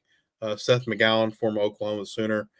Mike Washington there as well, but that quarterback in that passing game is not good, and it's not good by Conference USA standards. It's certainly not going to go good against a ranked SEC opponent in their house. All right, moving over to our Saturday featured G5 versus G5 matchups. We had Tulane versus Navy. This one was more lopsided than I anticipated. Tulane wins 35-0. Mensah throws for 138 yards, 2 touchdowns. Mekhi Hughes has another good game. He was slow starting to get going, but he ends up with 22 carries for 82 yards and 2 touchdowns. Again, Horvath leaves in the first half, does not return. Tulane cruises in this one. Anything that you want to add? No, I'll be honest. I mean, I watched of these 6 games, I watched 2 of them, and I was at one of them, Old Dominion, and I watched the Washington State, New Mexico game. Other than that, I was at Old Dominion pretty much all day, so I didn't get to watch the others. All right, so Coastal Carolina at Marshall. Marshall wins 31-19, sits atop of the Sun Belt East at 5-1, 7-3 overall. This game, Marshall blocked a field goal, took it back for a touchdown, but it was kind of one of those games that the final score made it seem a lot closer than it actually was in this game. It was 17-7. So Coastal had the upper hand in the first quarter. Then Marshall kind of took over, scored 7 more in the third, and then they pretty much cruised in this one. Final score will show like, hey, Coastal did pretty well. They'll lead the stats category when it comes to passing yardage and rushing, in receiving, but this game was dominated by Marshall. James Madison versus Old Dominion. Take it away, Justice. Missed opportunities, man. Old Dominion 2 weeks ago had the opportunity to control their own destiny in the Sun Belt, be the Sun Belt East champ. They just went out. They performed poorly against App State. They had 4 turnovers. That was the difference in the game. They lost to App State. Now they're a game back from the Sun Belt East lead, and they were gifted another opportunity this week with Troy beating Georgia Southern, and knocking them down. I was texting you. I was like, "Oh, this is going on. This is going on." And you're like, They were gifted another opportunity, and they squandered it. They lost to JMU. I'll tell you, they were up at half. The second half offensive performance was abysmal. They were 1 for 11 on third down. 1 for 11. It's not going to get it done. Now, there's a story behind the 1 and 11 or 1 for 11. It's like they weren't in good positions to begin with, right? So that they weren't getting it done on first down or second down. I think I saw someone post up a stat in the second half. 19 of the 26 first down plays was a run up the middle. 19. And for 3 yards a shot. It's not getting it done. And you're doing it 19 out of 26 times. The defense knows what's coming. The other thing is there wasn't a lot of discipline on the defense. 4 times we jumped off sides to give them a first down. 4 times. And that was third or fourth down plays where they're trying to draw you off sides and you jump off sides to give them first down. That's just not good. It was bad. The offensive performance in the second half was terrible. Too many mistakes, bad play calling to get a win against this JMU team. I don't think this JMU team is great. Are they good? Sure. But I was not as impressed with them as I have been over the last 2 years. Post-game press conference, finally asked head coach Ricky Ronnie the first question I've asked him all season. I've previously asked some players questions in those press conferences, but I've never asked Ricky Ronnie a question. I did ask Ricky Ronnie a question this week. I asked him if, now that there's more film out there on Colton Joseph, are they seeing the defenses attack Old Dominion differently than perhaps they were, when he got his first start or 4 games ago?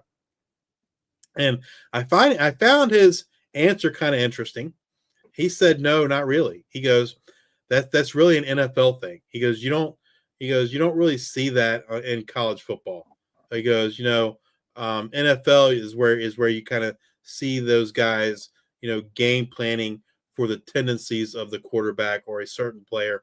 He goes, you don't generally see that in college football. And, I don't know. I just thought it was interesting. I had never heard that. It's not what I naturally would have thought happens, but that was his answer anyway. But yeah, Old Dominion is now now they put themselves in a position where they have to win the last 2 games to make it to a bowl game. and it's disappointing because they had the Sun Belt East in their sights, and they squandered it. And me personally, it's going to be a hard road to hoe to get to win these last two games. They're not easy games. They play Marshall, number 1 in the Sun Belt East, 1 loss.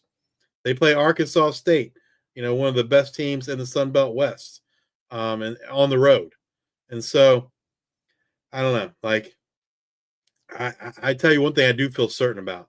If Old Dominion loses against Marshall, they're going to lose against Arkansas State. And I feel pretty certain about one thing. Colton Joseph is to be running from Mike Green a lot in this game. yeah. I'm excited to see Mike Green in person. We'll get to that when we get to the preview. But yeah, I think if Old Dominion loses, they'll lose too. And then the interesting thing is going to be what's going to happen with Ricky Ronnie. Like, I think my gut says he has to win these last two games, or he could be looking for a new job. But yeah, disappointing. It's been a disappointing season for Old Dominion. So it went from that Thursday night national TV high of beating the absolute dog crap out of Georgia Southern to losing to App State, losing to JMU. Ricky Ronnie is 0-3 against our biggest rival, JMU. It's not getting it done. I just feel like you didn't really know what you were going to get at the quarterback position coming into the season, and like you kind of makeshift made it through, and then it seemed like you figured out something. So yeah, the fact that he's on the hot seat kind of again. Yeah. So I don't know. When you say like this season hasn't been a kind of what you thought for ODU, like I don't know. I feel like they've done a little bit better than what I thought that they would do. Like I didn't think they'd be in contention for Sun Belt. But when you see that potential in that Georgia Southern game, right, and you see what they can do, and then you come see them crap the bed against App State, crap the bed against JMU, it's pretty frustrating. I can also see like JMU was a team that put up 70 points against North Carolina. Like, yeah, but again, they play up and down and all that stuff. But yeah, I was not overly impressed with JMU. All right, Boise State at San Jose State. Boise State wins this one 42-21.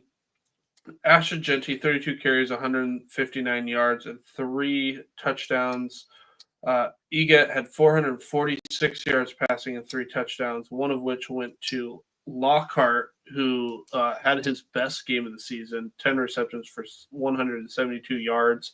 This was a fun game to watch, and it went to halftime tied at 14, but it was like Boise State, it was their second possession, went for a fake field goal, didn't get it. They could have just kicked the field goal and scored the 3 points. It just seemed like one of those things. It's like, okay, Boise State's they're gonna turn it around, right? No, they're gonna turn it around. Yep, they're gonna do right. They're gonna turn it around. And then it was like that second half, they leaned on, like this Ashton Genty guy is like really good. We should like get him the ball a whole bunch. And when you talk about the Heisman moments, it just seemed like that was kind of it for him in the sense of the team like recognize like, hey, we've got this guy who like can do all these great things. Let's just give him the ball, let him do his thing. And they just rode Ashton Genty. And San Jose State threw the ball. And they threw bomb after bomb. You're like, they're not going to throw another one. And then here's another bomb. But it's like Boise State kind of shot themselves in the foot at the beginning. And then you just kind of thought that they would finally pull it out. And then they did. But it got kind of nerve-wracking there in that first half, especially that first quarter. And it's like, we can do a fake field goal here and, we'll be able to weather the storm. And then they were having a lot of 3 and outs. It just wasn't looking good at the beginning. South Alabama at Louisiana. This one was definitely an interesting game. Did you happen to catch any of this? I'm trying to remember what time this was. That was at 7. You would probably. I don't think I got home till right around 9:30 o'clock. I could not find this game anywhere on TV, and I've got a pretty good selection of games. But South Alabama wins this one 24-22. Lopez pretty much delivered on the ground for you. Pritchett crushed it. He had a great game, 11 receptions for 170 yards. And South Alabama, like I said, wins this one 24-22. They get up 24-3 at the first half. And Louisiana scores 16 points there at the end. So you kind of got nervous that, is South Alabama going to lose this one? It kind of gives you flashbacks to the Arkansas State game. But they were able to hold on and get this win. Bullock did well on the ground as well. And then nightcap off to a great weekend of football. My favorite game. This was the best game of the week. It was exciting. If you have not watched it, I would recommend watching it over. It was fun at one point. So I guess before I get too far into it, New Mexico wins 38-35 over number 18 Washington State. This game was a blast to watch. It got down to a fourth down. They end up New Mexico kicks a field goal that I'm like, I think you have to go for that there. You have to go for it. You can't give the ball back to Washington State. Washington State just seems like just how Mateer's been going. It's like, you just gave the ball back to Patrick Mahomes at the end of a game. I'm not saying he is Patrick Mahomes. I'm just saying that feeling when you're like, I don't want to give this quarterback too much time because he only needs 26 seconds to get down the field. He does not need very much time at all with these wide receivers. Mateer throws for 375 yards and 4 touchdowns. I think he might have had a rushing touchdown as well. Devin Dampier had his great night on the ground for, like I mentioned, 193 yards and 3 touchdowns. Kyle Williams, huge touchdown at the end of the game to tie or to go up in this one. He had 9 receptions for 181 yards and 3 touchdowns. But Dampier's run there at the end puts New Mexico over the top. It was a fun game to watch, and the Lobos really turned it around in the second half. They were down 28-14, I believe, and they scored 14 in the third, 10 in the fourth. Defense stepped up. Honestly, the defense has been kind of one of the weaknesses of New Mexico. And that defense, that second half, you can look back to being a pivotal point in New Mexico's future. Yeah, it was. I mean, that game had everything you could ask for, right? I mean, drama, lots of offense. Two of the best players in college football, John Mateer and Devin Dampier. As we mentioned earlier in the show, that there's reports that John Mateer has an offer on the table for $1 million NIL. I have no doubt that Devin Dampier is going to have some offers too. The selfish part of me hopes to see. Hey, talk about coaches. What about Bronco Mendenhall? Right? What he has done with this New Mexico team is nothing short of phenomenal, miracle. I don't know what the words are to use. They could be bowl eligible, and that is that blows my mind the way people were talking about him. I mean, and I think we were higher on anybody, but we certainly didn't expect them to be bowl eligible, right? I think our biggest concern was the offensive line and how they could perform, but Devin Dampier has had a phenomenal season. Bronco Mendenhall, if he were to leave, you gotta wonder if Devin Dampier doesn't follow suit. Although Devin Dampier could certainly have some callers in the P4 given the way he has performed. Look at Taylor Green, right? Taylor Green goes from Boise State to Arkansas, and Devin Dampier has shown and played better than I've ever seen from Taylor Green. And so it'll be interesting to see. It's going to be an interesting offseason. Again, selfishly, I hope to see both Bronco and Devin stick with the Lobos and see them build something special there. In the chat, Cameron Williams. What's up, Cam? Where does Ashton Genty rank amongst all-time great G5 running backs? I think it's number one, right? Who else? Who would you put above him? I mean, I don't know. I'd have to look up a list, but he's got to be right up there. I think he would be right. I see being D'Angelo Williams just because D'Angelo Williams did it for a couple years there at Memphis, and it wasn't just like the one great year. It was two really good years there. The other one I would put up there would be Matt Forte at Tulane.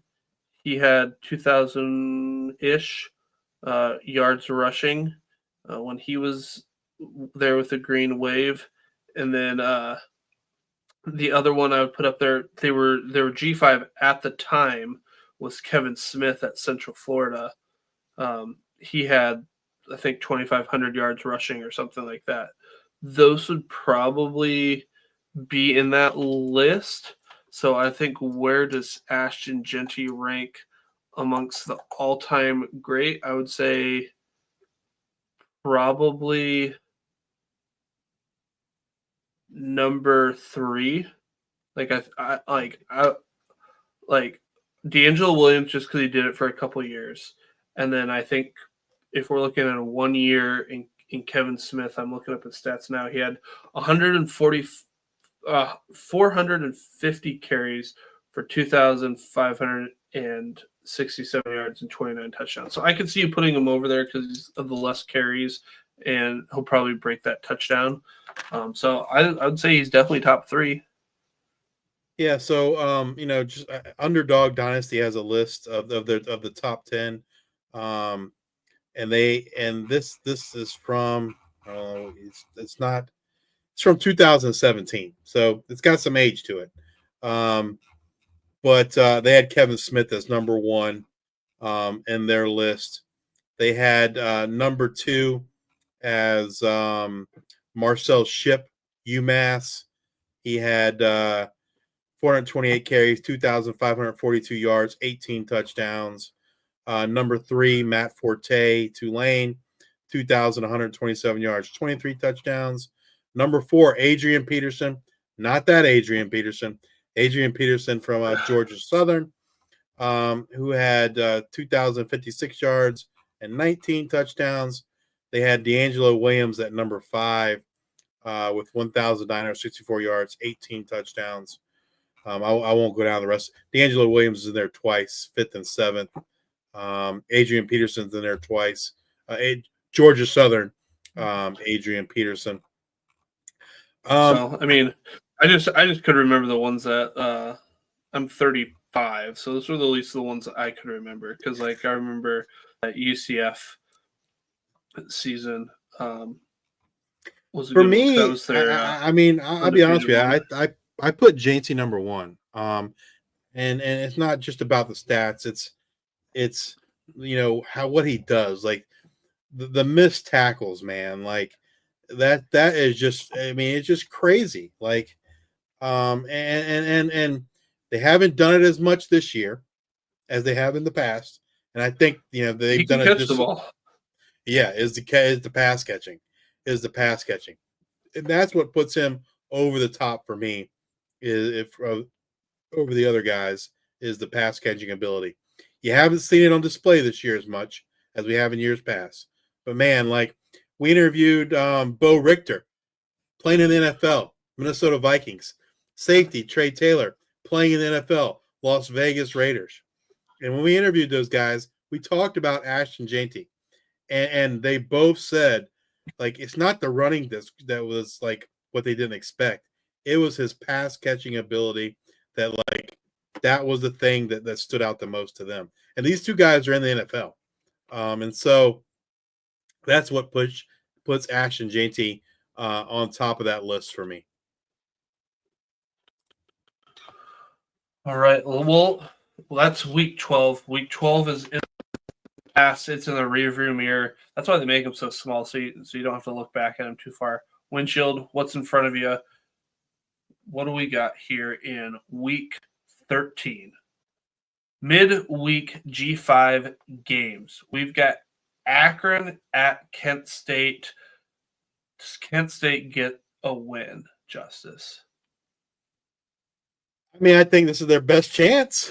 I don't know if they will do it or not. But if they don't do it this week, they ain't doing it, I don't think. Akron is a 10-point favorite. These are the two worst teams in the MAC. I'm going to be watching the game because I love college football. But you know, and the MAC got it right for this Tuesday. All these games are spaced 30 minutes apart, so they're not all starting at 7 p.m. But I mean, I think perhaps Kent State can do it. You know, Akron did not look good last week, and you know, so I don't know. Kent State, they're gonna do it. They're gonna do it this week. I'd love to see a friend of the program, Cam Olds, get on track with a couple sacks, touchdown Tommy, slinging it around to Krishan McCray, big play McCray, and Luke Floria.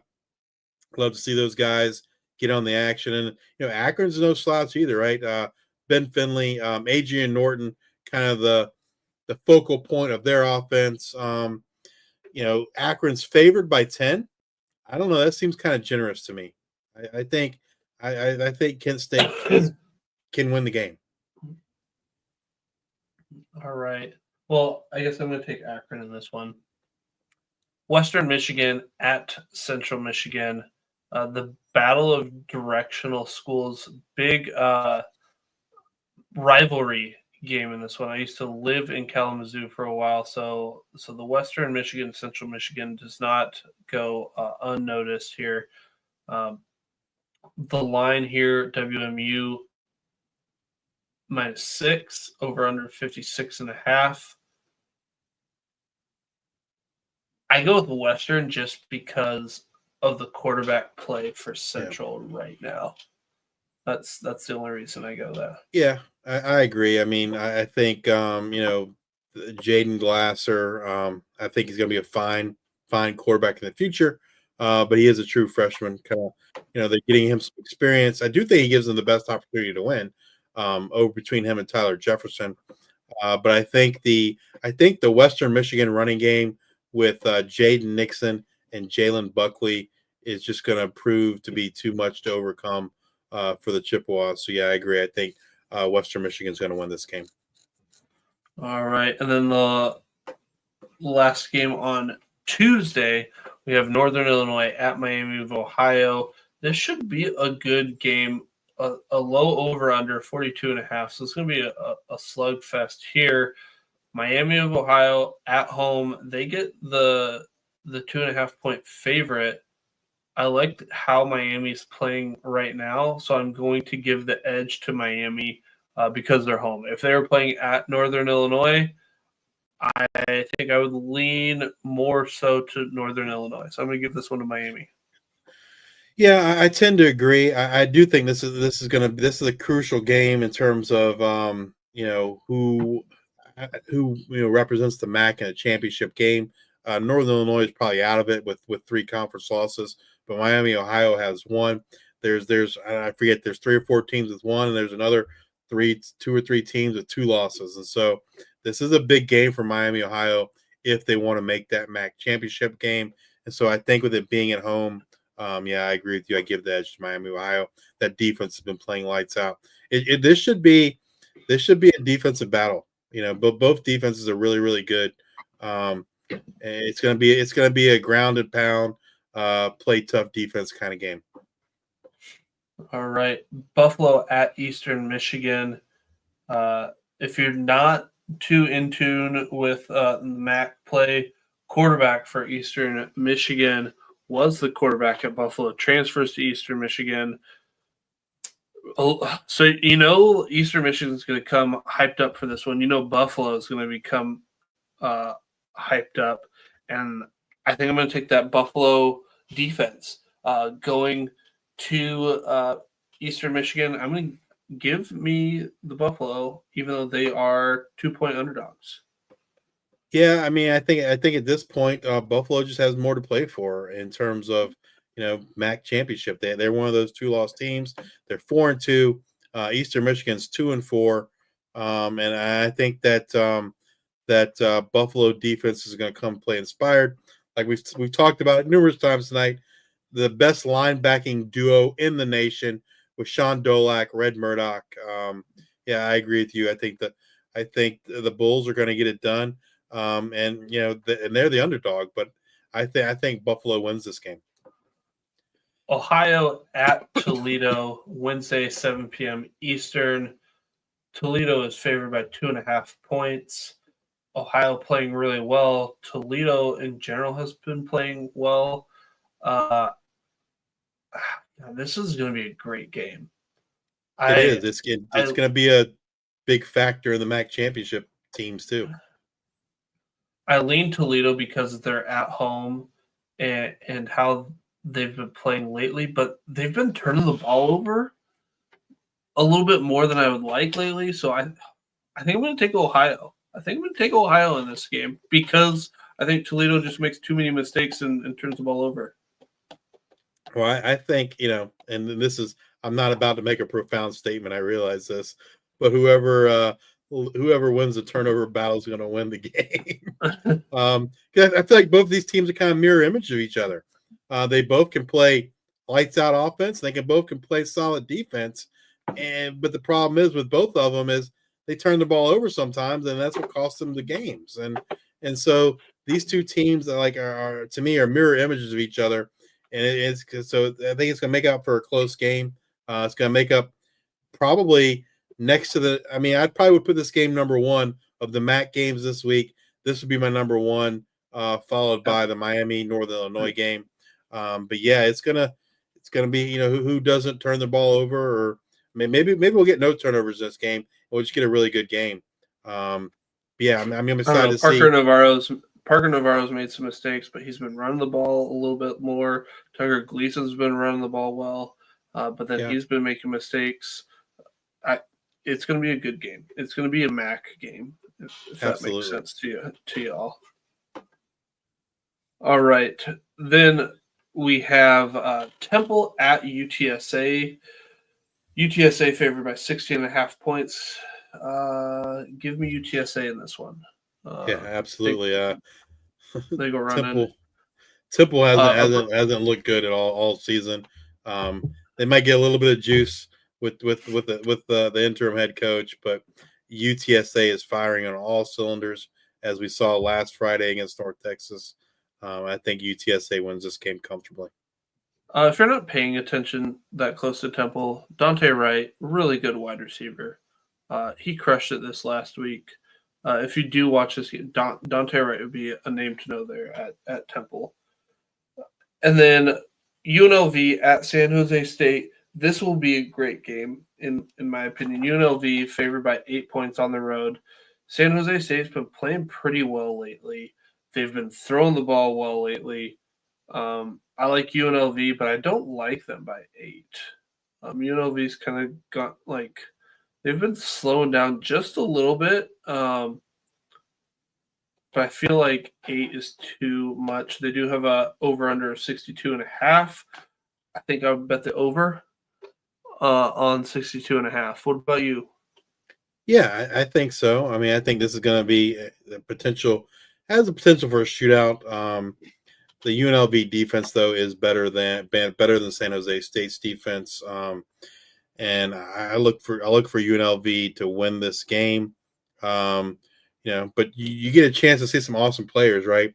You're going to see Hajj Malik Williams, Ricky White, Jackson Woodard, linebacker for UNLV.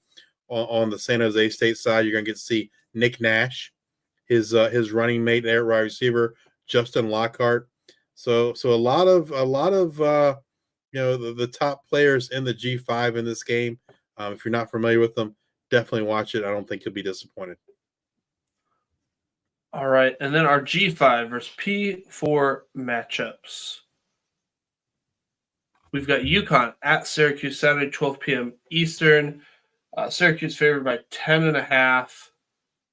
UConn's been sneaky this year. And Syracuse has struggled at times. It's at Syracuse. I think I'll take the points in Syracuse, but I don't feel great about it. In a weird way, like I don't feel great about it. Or at the beginning of the season, I said, "Yeah, give me the points. Give me 10.5." Sure. UConn's been playing pretty well lately, but kind of depends on what Syracuse team shows up. I mean, I just go back to that UNLV Syracuse game, and UNLV beating Syracuse. I have a lot of respect for UNLV and how good that team is, and so yeah, I think Syracuse does win the game. They win the game by 10.5. UConn definitely having a great season, but I don't think they have enough offensive firepower or to kind of stay with the Syracuse Hornsmen. All right, now a game kicking off at 12:45 p.m. Eastern. UMass at Georgia. We both got UMass. Absolutely. Georgia favored by 42. This is gonna it's not gonna be primetime TV for sure. The fact that it's a 42, like that's a lot of points. Like I feel like it is, but yeah. Georgia's gonna look to get right, buddy. All right. UTEP at Tennessee. 1 p.m. Eastern kickoff. Tennessee favored by 42 as well. Give me Tennessee in the points. Yep. In this one. And then Army at Notre Dame, 7 p.m. Oh, you forgot Eastern. one. You skipped one. Sorry. Louisiana Tech at Arkansas, Saturday at 4 p.m. Eastern. Who you got in this one? Arkansas. I mean, Taylor Green should have a field day, I think. Louisiana Tech, they're having an okay season, but I don't think big win against Western Kentucky. They did. That shocked me. But I don't think they're going to be able to hang with the Razorbacks. All right, now I'll try this again. Number 24 Army at number 8 Notre Dame, kind of at it. It's at Yankee Stadium. Notre Dame favored by 14 points, over under at 44.5. I would love to see Army pull this one out. Give me Army. Yeah. I mean, I don't love it just based on the size of the athletes, but give me Army. Give me chaos. Give me Army. Give me an undefeated Army team. What are you going to do, playoff committee? Where are you at? Yeah. And if you're wondering why the ranks that Luke just read don't match, the ranks on the graphic are from the Luke read were from the college football playoff rankings. But yeah, it's a must. Like we said, it's a must win for Army if they want to make the playoff. And I didn't think about this earlier when we were making the argument for them kind of making it. But if they beat Notre Dame and then they beat a ranked Tulane team, yeah, they probably have a pretty strong argument to be the number 4 and to jump the Big 12 champion. But it all starts with this week. Huge opportunity for Army against Notre Dame, and like you said, I'm here for it. I'd love to see the chaos that will ensue if Army does beat Notre Dame. Let's will it into existence. Army beats Notre Dame. If there is I guess one thing I don't like is that Notre Dame's already played Navy, and we saw how they looked against that triple option, and so that it didn't bode well for Navy. But I will say this: Navy kind of shot themselves in the foot that game with too many turnovers, and so. But Navy was able to move the ball for sure. It was the turnovers and the mistakes that kind of crushed Navy in that game. So hopefully Army can avoid that and have a shot to upset the Fighting Irish. All right, now let's move over to our Saturday featured G5 versus G5 matchups. We have Sam Houston at Jacksonville State kicking off Saturday, of course, Saturday, 12 p.m. Eastern. Jacksonville State favored by 6 points. This will be a good one. It depends. I feel like Sam Houston will have, they'll be running the ball quite a bit with Hunter Watson. This will be a lot of this over unders at 55.5. I feel like taking the under. Sam Houston's defense has been playing real well. Jacksonville State's defense not too shabby themselves, but two teams that I think will just keep the ball on the ground and eat a lot of clock. Yeah, I mean, and this kind of these next two games are going to shape who the next 2 weeks. These four teams play each other, and so it's going to shape who is the CUSA champion and who makes the CSUSA conference championship game. But yeah, I agree with you. It's going to be a defensive battle. Like I feel like Jacksonville State can score more points, Yes. but just how Jacksonville State looked against FIU had me concerned, and Sam Houston's defense is like pretty damn good. So like They are.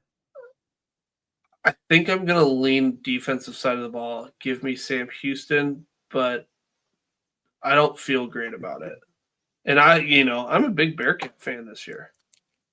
I lean Jacksonville State, but I think the spread of 6 is a little high. I think the game's closer than that, but I do think Jacksonville State wins it. I'd be more comfortable like a field goal. I think them being at home favors them as well. I don't know that I see them as a 6-point favorite over Sam Houston. All right. Then we've got Western Kentucky at Liberty kicking off at 1:00 Eastern. Western Kentucky is actually favored on the road by a point. Give me Western Kentucky. Yeah. Liberty just hasn't been playing well, looking well. You could say the ball's been bouncing their way lately. Yeah, I mean, I would, the Western Kentucky loss to Louisiana Tech's a little concerning, but over the course of the season, Western Kentucky's looked like a much better team. While Liberty has won, they have not looked good all year. And I agree with you. I think Western Kentucky wins this, and they win it by more than one. All right, Louisiana Monroe against Arkansas State at Arkansas State, 3 p.m. Eastern. Arkansas State favored by a field goal. Give me Louisiana Monroe. They've been losing steam lately, but I just feel like this team, they'll figure it out. I feel like Rayner will probably make a couple of mistakes. UL Monroe runs the ball well. UL Monroe wins. Man, I think it's a tough game for me to pick. I can see it going either way. I think for Louisiana Monroe to have an opportunity, their defense has to return to early season form. If Louisiana Monroe's defense plays like they have the last several weeks, Arkansas State wins the game. But it should be a good one. In the Sun Belt West, Louisiana faltered. I don't think Arkansas State. Well, I mean, Arkansas State has 2 losses, so I guess they still have a shot. But yeah, I don't. I guess gun to my head, I'm going to pick Arkansas State. All right, East Carolina at North Texas, Saturday, 3:30 p.m. Eastern. North Texas trying to find answers on the defensive side of the ball. East Carolina been hot lately. Able to find a way to win, ran the ball really well. This has a high over-under at 73.5. I feel like it's actually going to go under. North Texas is favored by 3. I feel like I'm you, Justice. Like, give me East Carolina. Like, fun to watch. Give me East Carolina. I don't love it, but it's that defense has just not been great for North Texas. I feel like this is going to be a game of who's got the ball last. Yeah, I agree. or again the turnover battle. But yeah, I mean, over under of 73.5. That's high. A lot of scoring. I do think East Carolina's defense is better than North Texas defense. But I also think, if the North Texas passing offense can get figured out, they're probably slightly better. But man, like they've looked rough the last few weeks. And East Carolina, had some hiccups last week. Still got the win. Yeah, I mean, I don't know. Like I think it's trending towards East Carolina winning the game, but nonetheless, I think it should be a good game. You get to see Chandler Morris, DT Sheffield, Damon Ward. Hopefully, we get to see Chase Sewell. I think that could have a big impact on this game. But as they showed last week, there's no shortage of quality receivers there at East Carolina if Chase can't go. Rajai Harris, I expect them to lean on him right in this game. Yep. Kind of limit the kind of give their defense a rest. I expect a lot of Rajai Harris in the game. All right. Marshall at Old Dominion, Saturday, 7:30 p.m. Eastern. Justice, you'll be there in person. ODU favored by 2, over under 52.5. You'll be there in person to see Mike Green and Marshall win this one over Old Dominion, in my opinion. Yeah, I don't. This spread makes 0 sense to me. 0 sense. Like, to me, Marshall should be favored by 2, not Old Dominion. Just the home field advantage, I guess. It does not make sense to me. If I'm tempted to drive 10 miles down the road in North Carolina just so I can make a bet on this game. But I don't like betting against my teams. I don't like betting for them or against them. But yeah, if I was a betting man, I'd be all over that Marshall line. That just seems absolutely crazy to me that Old Dominion's favored in the game. I think Marshall gotten things turned around, like with Braylon Braxton. They're probably not going to have AJ Turner. The Marshall defense with JJ Roberts, Landon Watson, Mike Green, Jaden Yates. I just think Marshall. I mean, the Sun Belt East is potentially on the line here. If they were to lose this game, then they come in a 3-way tie if both Georgia Southern and JMU win. Marshall, kind of like Old Dominion, holds their own destiny in their hand. They play Old Dominion and JMU the last 2 weeks. They went out. They're your Sun Belt East champions. So I don't know. Like, I think ODU is going to pay inspired because they have a bowl game, opportunity to go to a bowl game is at stake here. They lose, they're done. If they win, they still have hope. But man, I hate picking against Old Dominion, but my brain says Marshall's going to win this game. All right, and the last kickoff of the night for college football, Colorado State at Fresno State. Fresno State favored by 3, 46.5 over under. Colorado State has a lot to play for. Fresno State, they've been playing up and down. Right before the bye, they lose to Air Force. Did not see that coming. Defense hasn't played up. We'll see if there is a coaching change. Maybe there's a coach on the hot seat there. I think Colorado State runs the ball. They run the ball well. They saw what Air Force did. Colorado State wins this one. I like the over-under with that line of 46.5. Like, I feel like it's going to be a rock fight. I think it's going to be like a Big Ten type game here. Being in Iowa, I think it's going to be run the ball, Colorado State. Yeah, if I was going to bet this game, I'd be taking Colorado State in the points. They're getting 3 points. I think they win the game outright. So yeah, I think Colorado State, Avery Morrow, and Justin Marshall, like you said, they're going to run the ball a lot with those two guys. And I don't know that the Fresno State defense is going to be able to stop them.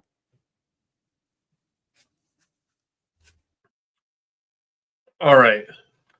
We got a lot of people watching. We've got people in the comments. We need more questions. We need more comments. What do you have for us? If you're watching us on YouTube, please hit that like and subscribe button. If you're watching us on X, please give us a follow, a like, and a retweet. I think we're sitting at like 990 followers on our X. Let's help us get us to 1,000. If you're listening to us in podcast form, please stop what you're doing. Give us a rate and review. We're here to now switch over into our fantasy football section. Yeah, one thing I want to say real quick. Normally at this point in the show, we're doing our 2020 players, which are the top players at every position in the G5. We're skipping that this week. We will tweet out the graphics. So if you want to know who the top 5 cornerbacks are, those graphics we'll tweet out this week. But because we did the stop the steal, we decided to kind of skip the 2020 players this week for the actual show. But those graphics will be tweeted out. Offense tomorrow, defense on Wednesday, or offense Tuesday, defense Wednesday. All right, our waiver wire honey. We are picking up 1 quarterback, 1 tight end, 2 running backs, and 2 wide receivers to help you this week. I am picking up quarterback Hunter Watson, Sam Houston. They have Jacksonville State this week. We just talked about that. Their defense has allowed 242 yards passing, 2 touchdowns, and forced a half of an interception over their last 4 games. Against Liberty, Salter had 68 yards on the ground. Hunter Watson is a weapon on the ground. He's averaged 50 yards rushing over his last 5 games. He also has 4 rushing touchdowns over that same 5-game stretch. Hunter Watson is averaging 154 yards passing and has 4 passing touchdowns in those 5 games. He's averaging 22.36 fantasy points over those 5 weeks. That number is being pulled down by an 8.9 performance against Louisiana Tech. Look for Hunter Watson to use his legs in this one, get a rushing touchdown or 2. If you need a streaming option at this point in your playoffs, look at Hunter Watson. For my quarterback, I picked the guy that was my player of the week, and that's Parker Navarro out of Ohio. 17% owned, dual threat, had that monster game in week 12 with the 106 yards rushing and 4 touchdowns. He has the matchup with Toledo this week, which I think is going to be a higher scoring game. They're going to need to rely on Parker, both his passing and running ability. And then, he's got a real nice matchup to end the year against Ball State. As you know, and again, Ohio is in the running for that MAC championship. So I expect them to rely on Parker heavily. And that could be good news for fantasy owners that need a quarterback. All right, running back wise, my selection was Aljae Henderson. I picked him last week, sticking with him this week. Buffalo, 7% owned. Over Henderson's last 5 weeks, he's seen on average 19 opportunities per game. With those opportunities, he's averaged 20.85 fantasy points. Buffalo has a date with Eastern Michigan in week 13. Eastern Michigan is allowing 205 rushing yards and 2 touchdowns on the ground over their last 5 games. Henderson is averaging 45% of the rushing attempts for the Bulls over their last 5 games. And Henderson's usage over the last 5 weeks, plus Eastern Michigan's rush defense over the last 5 weeks, stock up for Aljae Henderson in week 13. My next guy, Keon Mosey, Miami of Ohio, 6%. Over his last 5 games, he's averaged 17 carries for 126 yards rushing. Unfortunately, he only has 2 touchdowns over that time. He's averaging 0.4 touchdowns. So if you get a touchdown, you're getting a cherry on top. But he's going to get you 100 yards. He has no game under 100 yards rushing in his last 5 weeks. They play NIU in week 13. NIU's defense has allowed, on average, 143 yards rushing and a touchdown over the last 3. Now, will Mosey get that touchdown? I don't think so. But if you need a safe option, Keon Mosey, an option there. My 2 running backs, number 1, Amani Marshall, App State, only 6% owned. He's had 100+ yards in the last 3 games. They were on a bye week this past week. He's the focal. He's one of the focal points of their offense now. Kanye Roberts is hurt, not Don't expect him to be back anytime soon. Monty Marshall's kind of going to be the man for App State. They play JMU this week, and then they play Georgia Southern, which I really, really like that Georgia Southern matchup, which would be, the college fantasy football championship week.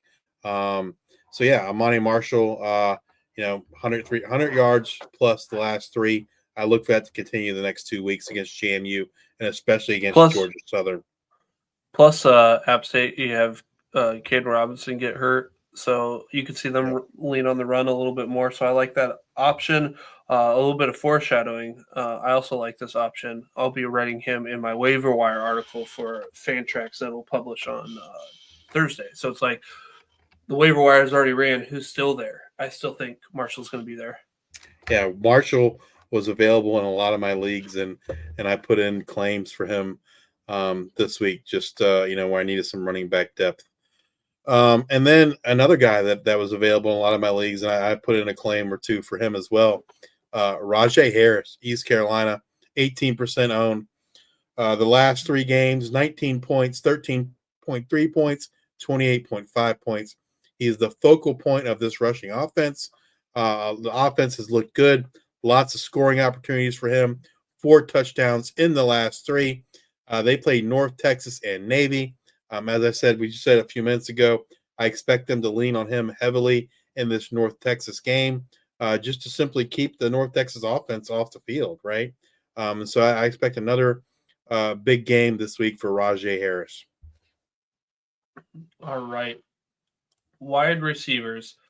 I'm taking ECU wide receiver Winston Wright Jr., 13% owned. Winston Wright Jr. has been on a heater over his last 3 games. He's averaged 5 receptions on 5 targets for 51 yards, receiving and 1 touchdown.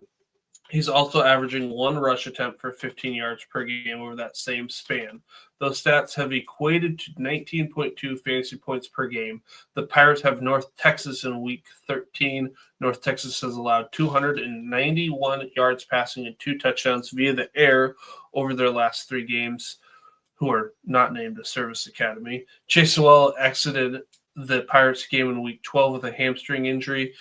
I love Wright's floor, but if Sewell misses in Week 13, your opponents will be, dare I say, walking the plank. Winston Wright Jr. In this one. See what I did there, Justice? Walking the plank, Pirates. All right. I'm straight dad jokes. We're late into here, but I got another one for you. Not a dad joke, but a fantasy option. Josh Dallas, Georgia Southern, 1% owned. This is if I think you need a Hail Mary. He's not – the usage is there lately. Targets aren't always there week to week, but Josh Dallas has seen a touchdown in each of his last 3 games. Over those 3 games, he's averaging 4 receptions on 4 targets for 85 yards and 1 touchdown via the air. He's also seen 2 rush attempts and had a touchdown on the ground during that same 3-game stretch. Georgia Southern has a matchup with Coastal Carolina in Week 13. Over the last 3 games, Coastal Carolina has allowed 204 yards through the air and 2 touchdowns per game. The 4 receptions per game is worrisome. However, Dallas provides you some upside in Week 13. Josh Dallas could help you soar into your championship week. Get it? Soar, Eagles, walk the plank, Pirates. I crushed it. Justice, who do you got? You did. I wasn't nearly as creative. So my first is offensive freshman player of the week, Joseph Williams, 3% owned. Not only is he someone that can help you in the future in a dynasty league, he's a player that you can help and can help you and start now. I am in a dynasty league where they allow pickups, but the rule is if you pick up a player in the playoffs, you must start that player the week you pick them up. And I picked up Joseph Williams, and I did it because I intend to start him this week in my semifinal matchup. But he's had the last 3 weeks 5 targets, 10 targets, 9 targets. His points the last 3 weeks, 9.5, 23.8, and 38.8 points. And he has two good matchups, South Florida and Florida Atlantic. He is the, he seemed to kind of take over from Camden Benjamin in terms of the lead dog there. And man, he was electrifying on Thursday night, and I expect him to have another great game this week against South Florida. And then my second receiver, I talked about him last week. I had to leave him on here because he had a phenomenal week again. Second fiddle to Nick Nash, but it's not like, he's still producing, and that's Justin Lockhart, San Jose State, 20% owned. He is in a high volume passing attack. Both Justin Lockhart and Nick Nash can eat. Justin has been solid each week. This past week, he had 10 catches on 16 targets for 172 yards and a touchdown. They play UNLV and Stanford, and I think they're going to need to be passing the ball a lot to both Nick Nash and Justin Lockhart in those two games. So give me Justin Lockhart if you need a receiver. I was going to look up. I'm also going to be writing about Justin Lockhart because I'm not so sure he makes it over that 30% threshold. So I was going to look up what I have here. But Lockhart has over 100 yards receiving in 3 of his last 4 games.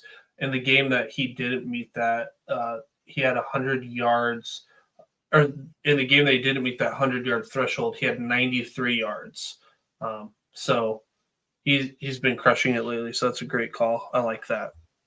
Tight end wise, I'm taking Dorian Fleming, Georgia State, 29% owns, just makes our threshold. Dorian is the top tight end of the G5. He averaging 4 receptions on 6 targets for 46 yards. Over his last 5 games, he's averaging 8.56 points. They play Texas State in week 13. I'm looking for them to pass the ball a lot, and he's one of the top tight ends in the nation in the G5 in targets per game. So opportunity, I think, is going to be there. Here's a guy that I put in a couple claims for if I needed a tight end this week, and that's Josh Sturzer from Utah State, 0% owned. He's been a good play since Brock Lane went down with the season-ending injury. In the last 3 games, 12.6 points, 2.7, 25.2 points, 5, 4, and 8 targets, and 3 touchdowns in the last 3 games. They have San Diego State and Colorado State coming up. And, Spencer Petras comes from Iowa, likes to throw to the tight end. We saw it with Brock Lane, and now we're seeing it here again with Josh Sturzer. So if you're in need of a tight end, I'd be looking at Josh Sturzer. He should be available in your league. Like I said, 0% owned. I put in claims for him, and I wasn't the only one. A couple times I didn't win those claims. So, folks are definitely looking at Josh Sturzer to kind of bolster their semi-final chances this week in college fantasy football.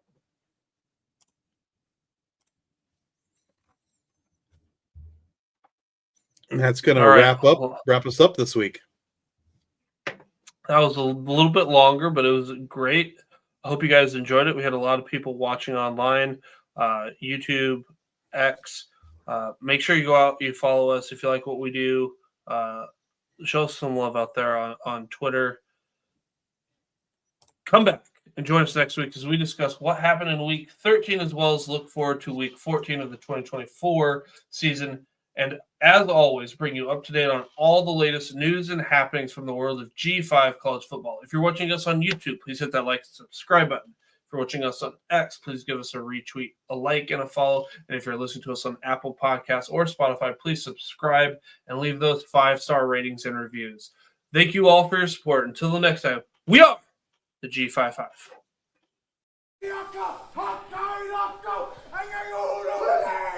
Hive.